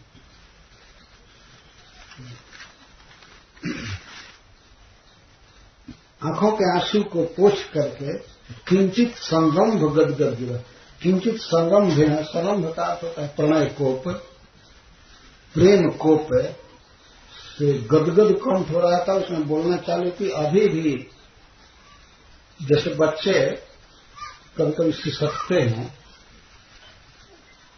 माता पिता की उपेक्षा करने पर, खास करके मां की उपेक्षा करने पर बच्चे रोते हैं फफक फफक करके, तो कई बहुत देर तक रोते रहते हैं। हाँ, मां खिलाती भी है तो जल्दी खाते नहीं है और रोते रहते हैं। खास करके इस भाव से कि इतना हमारा मान की है मां, हमारी इतनी सेवा की है, लेकिन आज मैं इतना पराया हो गया कि ऐसे कर रहे हैं। लोक में देखा जाता है बच्चे रोते हैं फफकते हैं। गोपियां अभी भी रो रही थी, लेकिन रोते रोते ही प्रियतम श्याम सुंदर पर क्रोध भी आ रहा था। रो रही है और क्रोध भी है, इस कारण से वाणी गदगद है। वो श्री कृष्ण से बोल रही है, साथ नहीं बोल रही, रोते हुए बोल रही है और क्रोध में बोल रही है। अपना समझ करके ये वास्तव में आत्मीयता की पराकाष्ठा है। उन पर क्रोध करके, उन पर अपना अधिकार जान करके और बोलने लगी। वाणी गदगद है। क्यों बोल रहे कृष्ण से? प्रियतरम इव प्रतिभासमानम प्रिय पृष्ठम। श्री कृष्ण हैं गोपियों के प्राणों से भी अधिक प्रिय। प्राणों से भी अधिक प्रिय का क्या अर्थ है? जैसे हम लोग सांस लेते हैं तो सांस लेना सहज प्रिय है। यदि कोई हमारा कंठ दबाए, नासिका दबाए, कहे सांस नहीं ले सकते हो, तो उस समय कितनी तड़फड़ाहट होगी, बेचैन हो जाएगा व्यक्ति सांस लेने के लिए। तो सांस लेना जितना प्रिय है, प्राण जितना प्रिय है, उससे कोटि कोटि गुना अधिक कृष्ण प्रिय हैं गोपियों के। तो ऐसे परम प्रिय प्रियतरम व प्रतिभासमान, जैसे अप्रिय जन की तरह बोल रहे थे, प्रियतर की तरह बोल रहे थे। लगता है कि कृष्ण से पहले कोई संबंध ही नहीं था, कोई प्रीति नहीं थी या कुछ भी नहीं था, इस तरह से बोल रहे थे। अतः क्रोध आ रहा था। अपना प्रिय अप्रिय की तरह, शत्रु की तरह बोल रहा है। अतः क्रोध आया और भगवान से इस प्रकार भी बोलने लगे। परम चित्ताकर्षक कृष्ण से इस तरह से बोलने लगे। गोपियां कहती है, यहां से प्रणय गीत चालू हो रहा है। इस सत्र का मुख्य विषय है प्रणय गीत और कृष्णान्वेषणम। ये प्रणय गीत, प्रणय जो किसी जीव को किसी के साथ बहुत निकट से जोड़ता है, निकट लाता है, उसको प्रणय कहते हैं। अतिशय आत्मीयता से डांटना। कोई भी व्यक्ति मान लीजिए संबंध में या आयु में छोटा है, लेकिन किसी को डांटे प्रेम से, तो इसको प्रणय कोप कहते हैं। कभी कभी पत्नी पति को डांटती है, देखा गया। तो डांटती तो ऐसा नहीं कि ऐसे शत्रु बन गई, और प्रेम से डांटती है। और उसके डांट को, उसकी भर्त्सना को पति वैसे स्वीकार करता है, लगता है ब्रह्मा जी अनुशासन कर रहे हैं। चुपचाप रह जाता है, कुछ नहीं बोलता है। ठीक, ये देखा जाता है लोक में, जबकि एक जीव से दूसरे जीव का वास्तविक कोई संबंध नहीं है, फिर भी इस प्रकार के भाव माया जगत में देखे जाते हैं। तो जिनके साथ नित्य संबंध है, जो अपने हैं, उनके साथ यदि क्रोध से बोला जाए, प्रेम से बोला जाए, तो स्वाभाविक है। गोपियां कहती हैं, नैवं विभोरहति भवान गदितुं नृशंसं संत्यज्य सर्व विषयांस्तव पादमूलम् भक्ता भजस्व दुर्वग्रहमात्यगास्मान् देवो यथादिपुरुषो ते मुमुक्षुम्। श्रीपाद सनातन गोस्वामी इस श्लोक के प्रारंभ में लिखते हैं, जासामेव प्रसादेन जासां श्रीनागरेश्वरे जल्प तत्त्वं ज्ञायात वंदे श्रीनागरेश्वरी। ब्रज के गोपियों की, भगवान के प्रेयसियों की चरण की मैं वंदना करता हूँ, जिनकी कृपा से ही उनके मुख से निकले हुए वाक्यों का अर्थ समझा जा सकता है। श्री गोपियों के मुख से जो वाक्य निकल रहे हैं उसका वास्तविक मर्म तो भगवान श्याम सुंदर जानते हैं, इनके अलावा कोई क्या जानेगा। तो उन गोपियों के चरण की वंदना कर रहे हैं सनातन गोस्वामी को, उनकी कृपा से हम उनके वाक्यों को समझ पाए। तो इस तरह गोपियों के चरण कमलों का ध्यान करना चाहिए, उनकी कृपा से ही वास्तव में उनके वचन का मर्म समझा जा सकता है। गोपियां कहती हैं, प्रथम श्लोक में वो ये कह रही हैं कि हम सब कुछ त्याग करके आपके पास आई हैं और आप कहते हैं कि घर जाओ। आपके कहने का आशय यह है कि तुम अपने धर्म का पालन करो, आपके पास आना धर्म है। तो आपके पास हमारा आना धर्म है या अधर्म है, हम इस पर बाद में विचार करेंगे। पहले हमारा जो आप त्याग कर रहे हैं, ये आप धर्म कर रहे हैं कि अधर्म कर रहे हैं, पहले इस पर विचार कीजिए। हम घर छोड़ करके आपके पास आई हैं, धर्म कर रही हैं या अधर्म कर रहे हैं, इस पर बाद में विचार करेंगे। पर आप जो त्याग कर रहे हैं, ठुकरा रहे हैं, ये आप धर्म का पालन कर रहे हैं कि अधर्म कर रहे हैं। आप भले ईश्वर हैं, लेकिन ईश्वर का भी कोई धर्म होता है ना, भगवान का भी कोई धर्म होता है ना। ये सुना है कि आदि पुरुष भगवान भी मुमुक्षुओं का भजन करते हैं, जो मुक्ति चाहते हैं उनको मुक्ति देते हैं, फिर उन्हीं से जो प्रेम करते हैं उनको ठुकराए हैं कभी?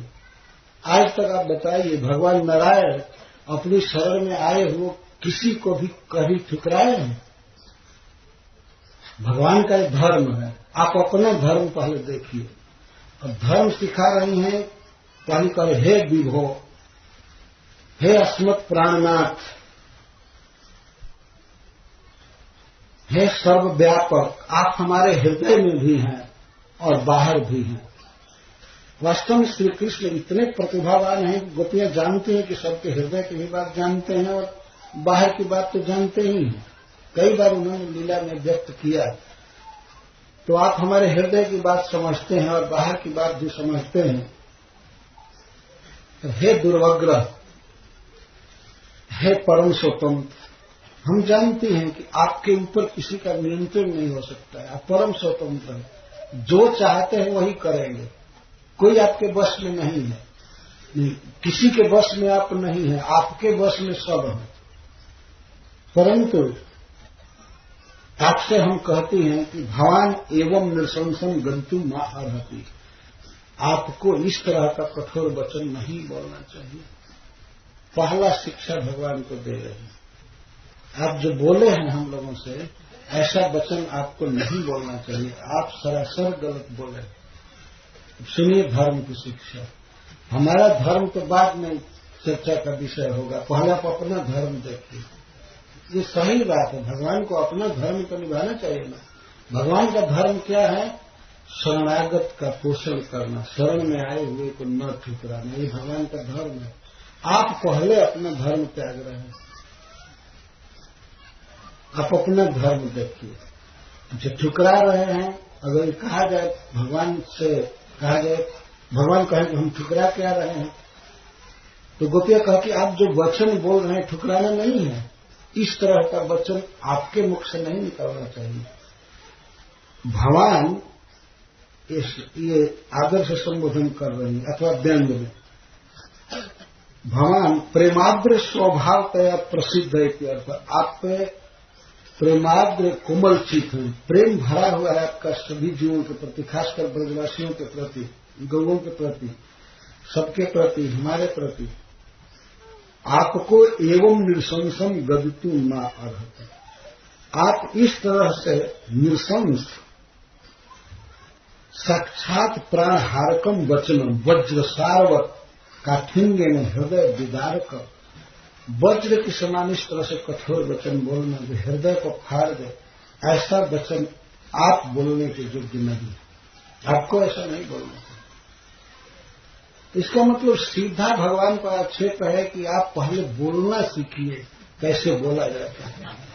स्वागतम वो महाभाग, आप जो बोल रहे हैं कितना आपके वचन में अनन्वय है, अन्वय नहीं है, कितनी असंगति है, पहले आप तो विचार कीजिए।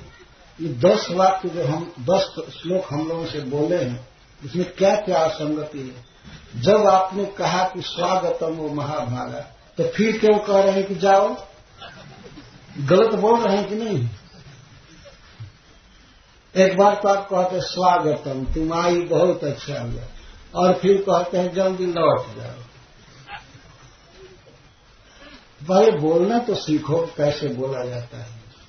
बस बोल रहे थे, और ये विचार नहीं आ रहा था कितना गड़बड़ बोल रहे हैं, कितना अयुक्त बोल रहे हैं। तो दूसरा वचन बोले आप, प्रियम किम करवाणी वह, तुम्हारा क्या प्रिय करे। तो सुनना चाहिए था ना, क्या प्रिय करे। फिर कहते लौट जाओ, यही प्रिय है। बहुत बोलने वाले हो गए। इस तरह से भगवान को डांट भी रही है एक प्रकार से। जब पूछे कि प्रियम किम करवाणी वह, हे गोपियों हम आपका क्या प्रिय करें, तो सुनना चाहिए था ना कि हम क्या कह रही हैं, आप क्या हमारा प्रिय है। तो सुने नहीं। और इस तरह से वचन बोलने वाला कोई कहे, मान लीजिए कोई आया अतिथि और कहे ठीक है स्वागत है, आप क्या खाएंगे, ठीक है जल्दी जाइए। आप बताए, न बैठने के लिए कहा, न आसन दिया, न खिलाया, और तुरंत कहता है जाइए। तो पागल व्यक्ति ये सब बोलेगा ना। समस्त वक्ताओं में श्रेष्ठ भगवान के वचन में इस तरह से दोष निकाल देना। और जब एक बार पूछे कि क्या प्रिय करूं, तुम्हारा स्वागत है, ब्रज में कोई अकुशल तो नहीं है, ब्रज के सब लोग कुशल है, न कोई विपत्ति तो नहीं आई है, और कोई उत्तर नहीं सुनना, बस लगातार बोलते रहना, वृंदावन की शोभा देख लिया, ये कर लिया, वो कर लिया, घर के लोग परेशान होंगे, जल्दी लौट जाओ, जल्दी लौट जाओ। तो पहले क्यों ऐसे बोले? शुरू में ही कह देना चाहिए जाओ जाओ, भागो भागो भागो, तो फिर स्वागतम प्रियम किम करवाणी वह बोल रहे। तत्कालिक ही वचनों में दोष निकाल रहे हैं। भगवान के साथ गोपियों का बिल्कुल अभेद संबंध है। अभेद संबंध में तो बिल्कुल समान का संबंध है। तो क्रोध तो हो रहा है, शोक तो हो रहा है, लेकिन इसके साथ प्रणय कोप है, तो निरुत्तर कर रहे हैं भगवान को। एवं नृशंसम ईदृशम कथंचित एतद् वचन सदृशम अपनी किम तवक्तव्य। एवं आप जितना कठोर इस समय बोले हैं, इसके समान और भी कोई दूसरा कठोर बोलने के आप योग्य नहीं है, फिर इस प्रकार का कठोर कहां से बोलेंगे। भवान मां अर्हति, आप इस तरह के हृदय विदारक वचन बोलने के योग्य नहीं है। आप अपना स्वरूप देखिए, आप अपनी तरफ देखिए, कितने कठोर वचन बोले। वज्र सार, वज्र का ईसेंस में सार जो होगा, जितना कठोर होगा वैसा वचन आप बोले हो। ऐसे आपको नहीं बोलना चाहिए। गीता बोलने वाले भगवान को कहा जा रहा है कि आप 3rd क्लास की बात बोल रहे हैं। आपको ऐसे नहीं बोलना चाहिए। भगवान भी समझते हैं, इनको भी बड़ा गर्व रहता है कि हमसे बोलने वाला अच्छा कोई नहीं। लेकिन गोपियां तत्काल पकड़ कर कहती हैं कि आप बिल्कुल गड़बड़ बोल रहे हैं। इस तरह निरशंसम गदितुम वक्तुम, इस तरह से कठोर वचन बोलने के योग्य आप नहीं है। इसलिए भाव यह भी है कि आप नंद महाराज के पुत्र हैं, परम कोमल स्वभाव है नंद महाराज, और इसके पूर्व आपने ब्रजवासियों की, हम सब की रक्षा किया है। हमारी कातर प्रार्थना को सुनकर आप पर्वत तक उठा लिए, गिरिराज धारण किए और काली नाग का मर्दन किए, क्या क्या किए, आग पिए और अनेक असुरों का वध किए, और आज इस तरह से आप कठोर बोल रहे हैं। आपको इस बात का पता नहीं है कि हमारी क्या दशा होगी आपके इन वचनों से? कभी सोचे नहीं? हृदय को फाड़ देने वाला वाक्य बोल रहे हैं। अधिकारी अनधिकारी देख करके वचन बोलना चाहिए। आपने जो ये वर्णन किया कि स्त्री का धर्म है पति की सेवा करना, यह करना ठीक है, आपका वचन ठीक है, परंतु हम लोगों के सामने नहीं बोलना चाहिए। ये आपने बहुत गलत बोला है, ठीक नहीं किया। इस प्रकार भगवान के वचनों में दोष निकाल रहे हैं। मां अर्हति अत्र संरंभ गदगद इति उत्तत्व सर्वत्र शब्देन स्वरेण वा दैन्यादव अपनी प्रणय कोपो व्यंजनीय। श्रीपाद सनातन गोस्वामी जी कहते हैं कि यहाँ पर भले दैन्य से बोल रहे हैं गोपियां, लेकिन प्रत्येक वाक्य में शब्द के द्वारा और स्वर के द्वारा भी प्रणय कोप ही व्यंजनीय है। प्रणय कोप व्यक्त हो रहा है, केवल दैन ही व्यक्त नहीं हो रहा है। एवं स्वागतम वो महाभागा इत्यादि को भवता सादरम संन्यायम मृदु उक्तम अपनी निवर्तनार्थम एति रस विघातकत्व अर्थतो विपरीतम एति भाव।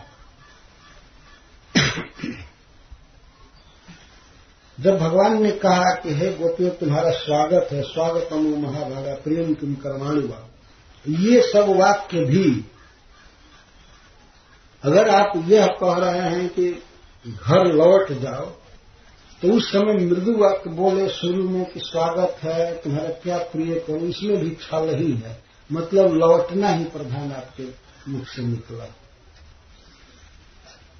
यह कपट है ना। एक बार कहना कि बहुत अच्छा हुआ है, बहुत अच्छा हुआ, क्या प्रिय करो, क्या प्रिय करो, और तुरंत बोल दे जाओ।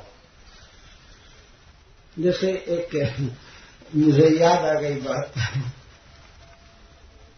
एक बार हम लोग गोरखपुर से अयोध्या आ रहे थे, भाई जी हेमंत प्रसाद पुकार के यहाँ से। तो एक व्यक्ति हमारे गांव के गए थे, श्री क्षेत्र दास नाम है, उनको बहुत जोर से भूख लगी थी अयोध्या पहुंचने पर, और थकावट भी थी, पर तुरंत भगवान का दर्शन करना इस मंदिर में, कनक भवन में या हनुमानगढ़ी जन्मभूमि, ये सब कर रहे थे हम लोग। तो कोई कहते थे ये कोप भवन है, यहाँ कई ने वर मांगा था महाराज दशरथ से, तो वे कहते थे वो अच्छा यही कोप भवन है, ठीक है चले थे, ऐसे बोलते थे, मतलब यही कोप भवन है, अच्छा चला जाए। वो तो चाहते थे कि जल्दी से जल्दी डेरा पर जाकर आराम करें, उनको कुछ भी अब सुहार नहीं रहा। लेकिन एक बार मुंह से निकलता था यही कनक भवन है, बहुत अच्छा, अच्छा चलो। तो वो कनक भवन की प्रशंसा या जन्मभूमि की कुछ भी, अब उनका पर्यवसान क्या था, तात्पर्य क्या था कि जल्दी चला। तो यदि भगवान यह बोल रहे हैं कि बहुत अच्छा हुआ तुम आई, हम क्या प्रिय करूं, अच्छा तो ठीक है जल्दी चलो जाओ, इसका मतलब कि वह वचन बोलना भी कपट है। गोपियां इस तरह से क्रोध कर रही है। जो अनुकूल वचन है, मृदु वचन है, उसमें भी कपट छिपा हुआ है। बस हम लोगों को घर भेजना ही आपके वाक्यों का तात्पर्य है और कुछ नहीं। श्रीपाद सनातन गोस्वामी ये कह रहे हैं कि अनुकूल वाक्यों में भी गोपियों का प्रणय ही व्यंजनीय है, प्रकट करने योग्य है। तब मान लीजिए अगर भगवान कहे ठीक है हम बोलना नहीं जानते हैं भाई, अब गाय भेड़ चराए हम बोलना कहाँ से जानते हैं, तो स्कूल गए होते तो सीखे होते। मान लीजिए भगवान ने कहे तो गाय चराए भेड़ बकरी सब चराए, तो ऐसे पशु चराने वालों को क्या बुद्धि हो सकती है। लेकिन भो प्रिय वादिनी, आप लोग तो बोलना जानती हैं, तो हे प्रिय बोलने वाली, हे गोपियों, तरही किम करतुम अर्हानि, हमको ऐसे नहीं बोलना चाहिए, तो मैं करूं क्या, मुझे क्या करना चाहिए। जब गोपियों ने कहा कि आपको बोलने नहीं आता है, इस विषय में आपको ऐसे नहीं बोलना चाहिए, तो भगवान कहते हैं तो मुझे क्या करना चाहिए, ठीक है आप ही बताइए।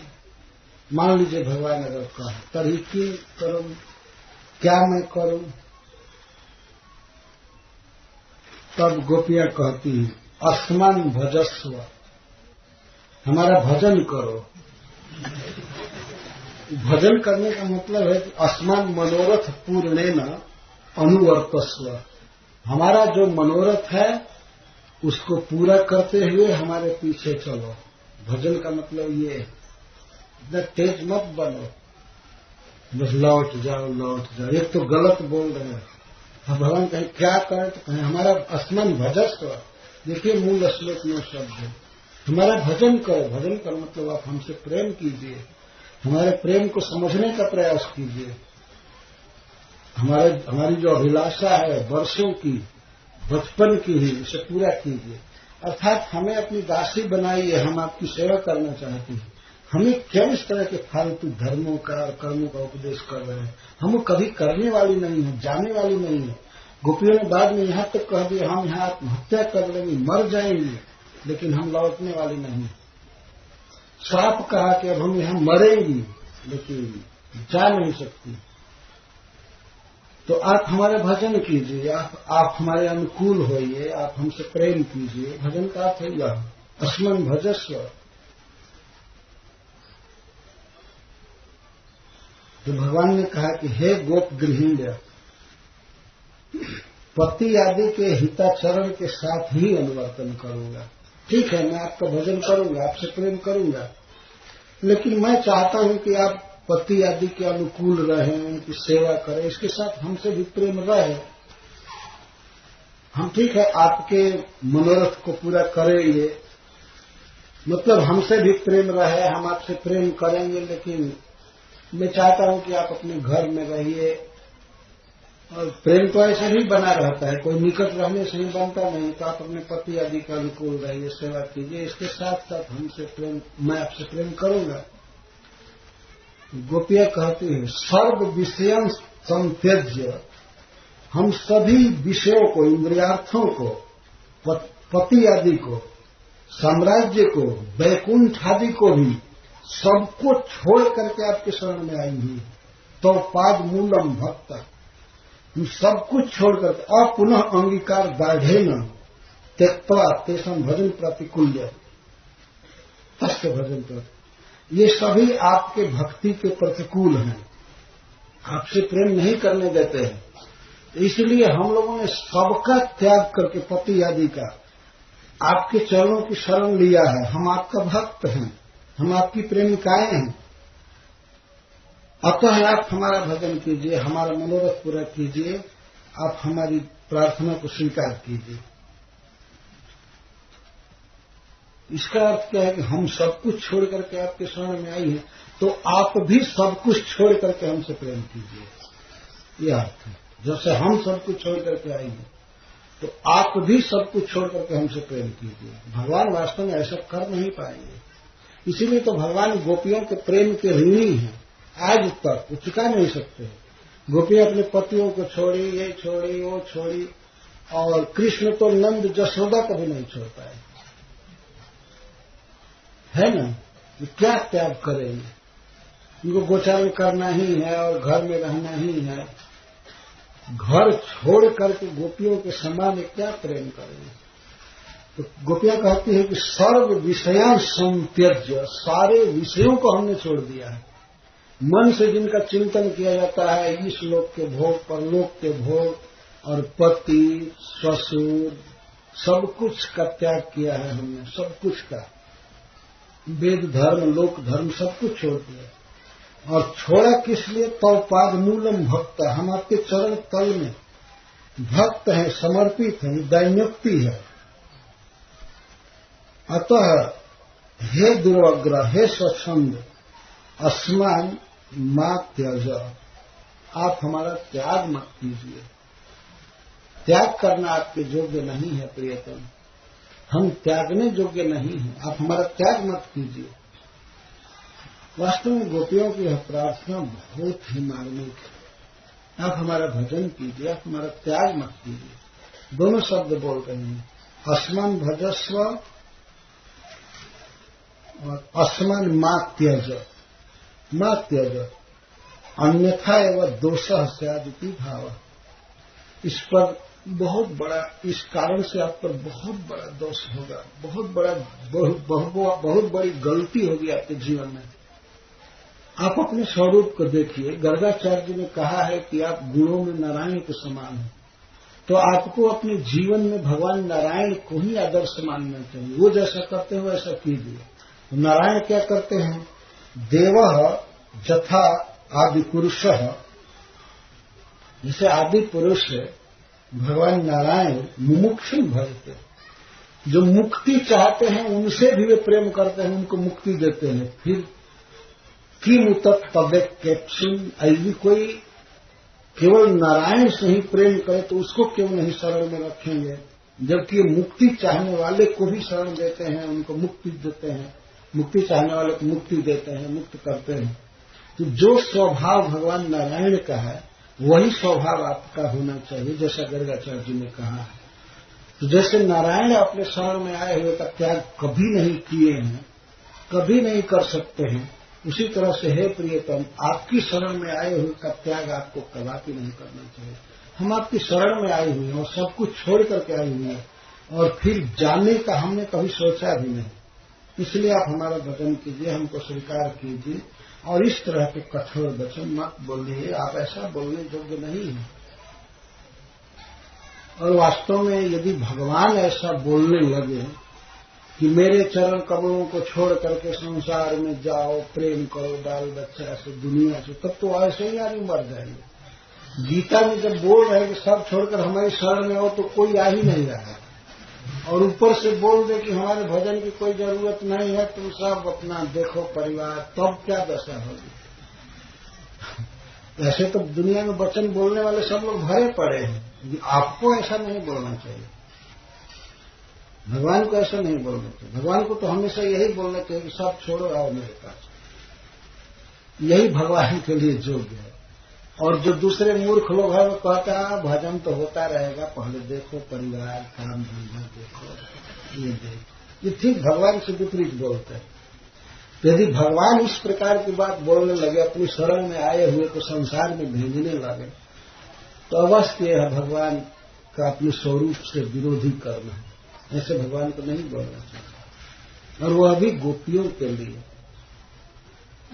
तो भगवान के वक्तव्य में, वचन में सबसे पहले गोपियों ने दोष उद्भावना किया है, वे गलत बोल रहे हैं। और गलत बोल रहे हैं, आपको नहीं बोलना चाहिए। इसका अर्थ है कि आप जो बोले हैं इसके लिए माफी मांगिए, यह भाव छिपा हुआ है। पहले आप ये स्वीकार कीजिए कि सॉरी गलत बोल दिया। आप पहले स्वीकार करो, इसके बाद हम दूसरी बात बोलेंगे। भगवान ने कहा होगा वास्तव में क्षमस्व, बहुत गलती हो गई, वास्तव में हमें बोलने नहीं आया। भगवान ने जरूर कहा होगा, और बाद में तो कहा ही है, स्वाभाविक है। इस तरह से ईश्वर को, भगवान को इतने योग्य हो करके भी और अनवसर पर ऐसी बात बोलना, जो सब कुछ छोड़ करके उनकी शरण में आई है, उनको कहते हैं लौट जाओ, और जो कुछ भी नहीं छोड़ा है उसको कहते हैं सब छोड़कर आओ। देखिए ये तो गलत हुआ था, ये तो पागल का उपदेश है। भगवान को ये सब पागल जैसा नहीं बोलना चाहिए, जिसका कोई अन्वय नहीं, कोई अर्थ नहीं है। हम लोग सब कुछ छोड़ करके आई हैं। यदि मान लीजिए भगवान गीता में कहते हैं कि सब कुछ छोड़ करके आओ, मैं तुम्हें अपनी शरण में रखूंगा, तुम मुझे ही प्राप्त करोगे, और कोई शरण में छोड़ करके आ गए और उसको अर्जुन को लगे कहने नहीं नहीं नहीं जाओ जाओ जाओ, ठीक है युद्ध मत करो, तुम अपने स्वधर्म को देखो, अच्छा अपने बंधुओं को देखो, ठीक है रथ से उतर कर जाओ। और अर्जुन कहे नहीं हम आपकी शरण में, आप कहिए हम क्या करें, तो भगवान कहे नहीं नहीं जाओ देखो परिवार। ये गलत बोलते हैं। देखिए कि भगवान जैसे वक्ता को भी, भगवान जैसे पूर्ण वक्ता को, सभी सद्गुणों में पूर्ण भगवान को गोपियां कह रही हैं कि आप पहले बोलना सीखो, पहले बोलना सीखो कि कैसे बोलना चाहिए, किससे क्या बोलना चाहिए। तुरंत ही प्रतियात ब्रजम ने स्थेयम स्त्री सुमध्यमा, हे सुमध्यमा, यहाँ स्त्रियों को नहीं ठहरना चाहिए, रात है, ये है, वो है, ऐसा है, वैसा है, लौट जाओ, लौट जाओ। गलत बोला ना, पहले स्वीकार करो। तो भगवान ने कहा होगा माफ करो, माफ, गलती हो गई, गलती हो गई। इस तरह से गोपियों का उद्गार निकल रहा है। जत्पत्य पत्य सुहृदामनुवृत्तिरंग स्त्रीणाम स्वधर्मेति धर्म विदात्वयोक्तम् अस्तेव मे तदुपदेश पदे त्वयीशे पृष्ठो भवांस्तनुभृताम् किल बन्धुरा। और आप कह रहे हैं कि हे प्रियतम, आपने जो यह उपदेश दिया कि भर्तु सुश्रवण स्त्रीणाम परो धर्मो यमाया तद्बंधुनाम च कल्याण्य प्रजानम चानुपोषणम, आपने कहा कि स्त्री का सबसे बड़ा धर्म है पति की सेवा करना और उनके संबंधियों का पोषण करना। हे अंग, हे प्रिय कृष्ण, पत्य पत्य सुहृदाम अनुवृत्ति स्त्रीणाम स्वधर्म इति धर्म विदा त्वया उक्त। भगवान को कह रहे हैं कि आप धर्मवेत्ता हैं और धर्म पर आपने बहुत अच्छा प्रवचन किया। अभी अभी हम लोगों के सामने आप धर्मवेत्ता हैं व्यंग कर रहे हैं। वैसे वास्तव में भगवान धर्मवेत्ता हैं। धर्मम तो साक्षात भगवत प्रणीता, हम धर्म के भगवान प्रणेता हैं और प्रवचनकर्ता भी हैं, रक्षिता भी हैं, रक्षक भी हैं। गोपियां कहती हैं कि हे धर्मवेत्ता, आपने जो धर्म का उपदेश किया, क्या धर्म का? भर्तु सुश्रवण स्त्रीणाम परो धर्म यमाया, अपने भर्तार की, अपने पति की सेवा करना स्त्री का यही सबसे बड़ा धर्म है। यह बिल्कुल ठीक कहा है आपने, कोई गलती नहीं की। गोपियां स्वीकार कर रही, इति त्वया उक्तम, आपने उपदेश दिया। अस्तु एवं एक तदुपदेश पदे त्वयि से पृष्ठो भवान स्तनुभृताम किल बंधुरात्मा, जो आपने उपदेश किया कि पति की सेवा करना स्त्री का परम धर्म है, तो इस उपदेश के जो आस्पद है, वास्तविक लक्ष्य है, वो आप हैं। आप ही की सेवा करना पति की वास्तविक सेवा है। उपदेश के अनुसार लक्ष्य आप हैं कि पृष्ठो भवान स्तनुभृताम किल बंधुरात्मा, आप ही समस्त प्राणियों के वास्तविक प्रिय हैं, बंधु हैं, अकारण हितकारी हैं और आत्मा हैं, अपने स्वरूप ही हैं। इस तरह से इसको समझा जा सकता है। गोपियां भगवान से कहती हैं कि आप कहे कि पति की सेवा करना स्त्री का धर्म है। वास्तव में आपका उपदेश बिल्कुल ठीक है और चाहिए कि पत्नी अपने पति की सेवा करे, लेकिन पति है कौन वास्तव में? किसी भी स्त्री का पति कौन है? आप जरा विचार कीजिए। पृष्ठो भवान स्तनुभृताम किल बंधुरात्मा, जितने शरीरधारी हैं उनके शरीर के भीतर आप विद्यमान हैं परमात्मा के रूप में, और आपका ही एक अंश जीव है। तो जब तक परमात्मा और जीव शरीर में रहते हैं तभी तक शरीर प्रिय लगता है ना।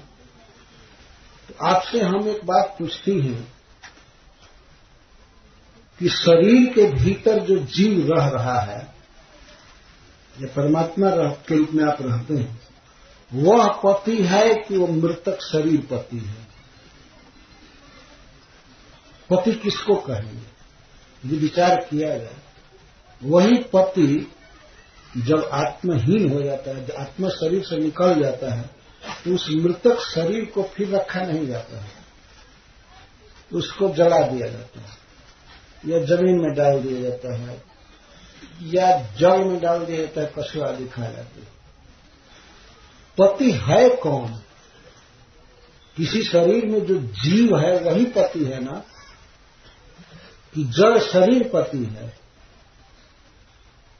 विचार करने योग्य बात है। गोपियां कहते पृष्ठो भवांश तनुभृताम किल बंधुरात्मा, आप ही समस्त प्राणियों के पृष्ठ हैं, प्रियतम है और बंधु हैं, निरुपाधि हितकारी है, और आत्मा परमात्मा है, नियामक हैं या निरुपाधि प्रणाशकर आप ही हैं सभी शरीरों में।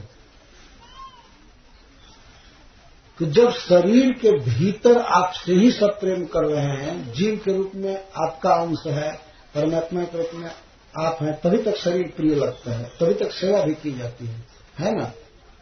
कोई पत्नी अपने पति की सेवा कब तक करती है? जब तक उसके भीतर शरीर में, पति के शरीर में आत्मा है या परमात्मा है। और आत्मा या परमात्मा जब शरीर को छोड़ देते हैं, तब क्या मृतक शरीर की वो सेवा करती है पत्नी? नहीं करती, उसे दग्ध कर दिया जाता है। तो जिस व्यक्ति की सेवा शरीर के भीतर पति मान करके की जा रही है, और वही व्यक्ति यदि मूर्तिमान शरीर से बाहर पति के रूप में खड़ा हो, उसको छोड़ दिया जाए। आप ही पति हैं न सबके। अब जीव के रूप में देखा जाए तो आप ही हैं। आप कहेंगे ममई अंशो जीव लोके जीव भूत सनातन, कृष्ण का ही अंश है जीव, और परमात्मा के रूप में कृष्ण है। तो पति हुआ कौन? पति ये लंप ऑफ मैटर थोड़े है, ये माटी का धोंधा ये पति नहीं है। ये तो जड़ है, मर जाएगा, खत्म हो जाएगा। वास्तविक पति तो उस शरीर के भीतर जो है वह है, जो बोलता है, खाता है, पीता है या किसी के वचनों का उत्तर देता है। और वो शरीर को छोड़ देता है तो शरीर तो मृतक है। तो पति हुआ कौन? पति तो आपका अंश है ना, या आप हैं। इस प्रकार से जब आप किसी को मिल जाए पति के रूप में, फिर ऐसी कौन अभागनी स्त्री होगी जो जाकर के उस जड़ शरीर को पति मानेगी और उसकी सेवा करेगी? हम ऐसे मूर्ख नहीं हैं। हमें बहुत सोच समझ करके आपसे प्रेम किया है। हम नहीं जा सकते हैं घर। हम क्यों किसी की जड़ शरीर की सेवा करें जब आप मिले हुए हैं? भगवान से बहुत तर्क वितर्क हो रहा है। एक बार गोपी ने उदाहरण दिया भगवान को।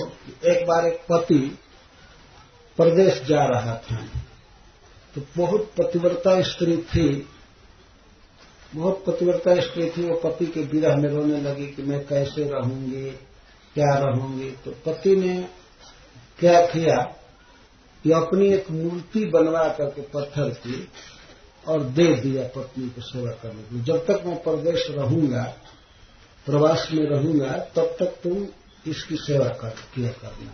अपने जैसा दे दिया है मूर्ति बनाकर। ये गोपियां कहती हैं। तो बहुत दिन प्रवास में रहने के बाद पति घर लौटा, घर का कपाट बंद था और वो स्त्री पति की सेवा कर रही थी, मतलब मूर्ति की सेवा कर रही थी। भोजन परोस रही थी, श्रृंगार कर रही थी, व्यंजन पंखा जो भी डुला रही थी, आरती कर रही थी। तब तक पति आया और उसने दरवाजा खटखटाया। तो गोपियां कहती हैं कि यदि वह पत्नी कहे कि अभी मैं अपने पति की सेवा में हूं, रुको, और बाहर से पति कहे अरे मैं तुम्हारा पति हूं, आ गया, मैं आ गया हूं, कपाट पे खोलो। नहीं नहीं, मैं सेवा कर रही हूं, मैं सेवा कर रही हूं अपने पति। गोपियां पूछती है कि हे प्रियतम श्याम सुंदर, आप बताइए कि उस समय उस स्त्री का कर्तव्य क्या है? मूर्ति की सेवा करे कि आप वो अपने पति की सेवा करें? क्या करें? ये तब तक हम लोग पूज रही थी पांच भौतिक मूर्ति को पति मान करके अज्ञान में, जब तक आप वास्तविक पति मिले नहीं थे। आप ही पति हैं, आप ही सब कुछ है, हम कभी भी आपको छोड़ करके नहीं जा सकती। इस तरह से गोपियां कह रहे कि पृष्ठो भवांश तनुभृताम किल बंधुरात्मा, समस्त शरीरधारियों के आप ही प्रिय हैं, आप ही पृष्ठ हैं। किसी शरीर से कोई स्त्री कब तक प्रेम करती है? जब तक आत्मा उसमें है।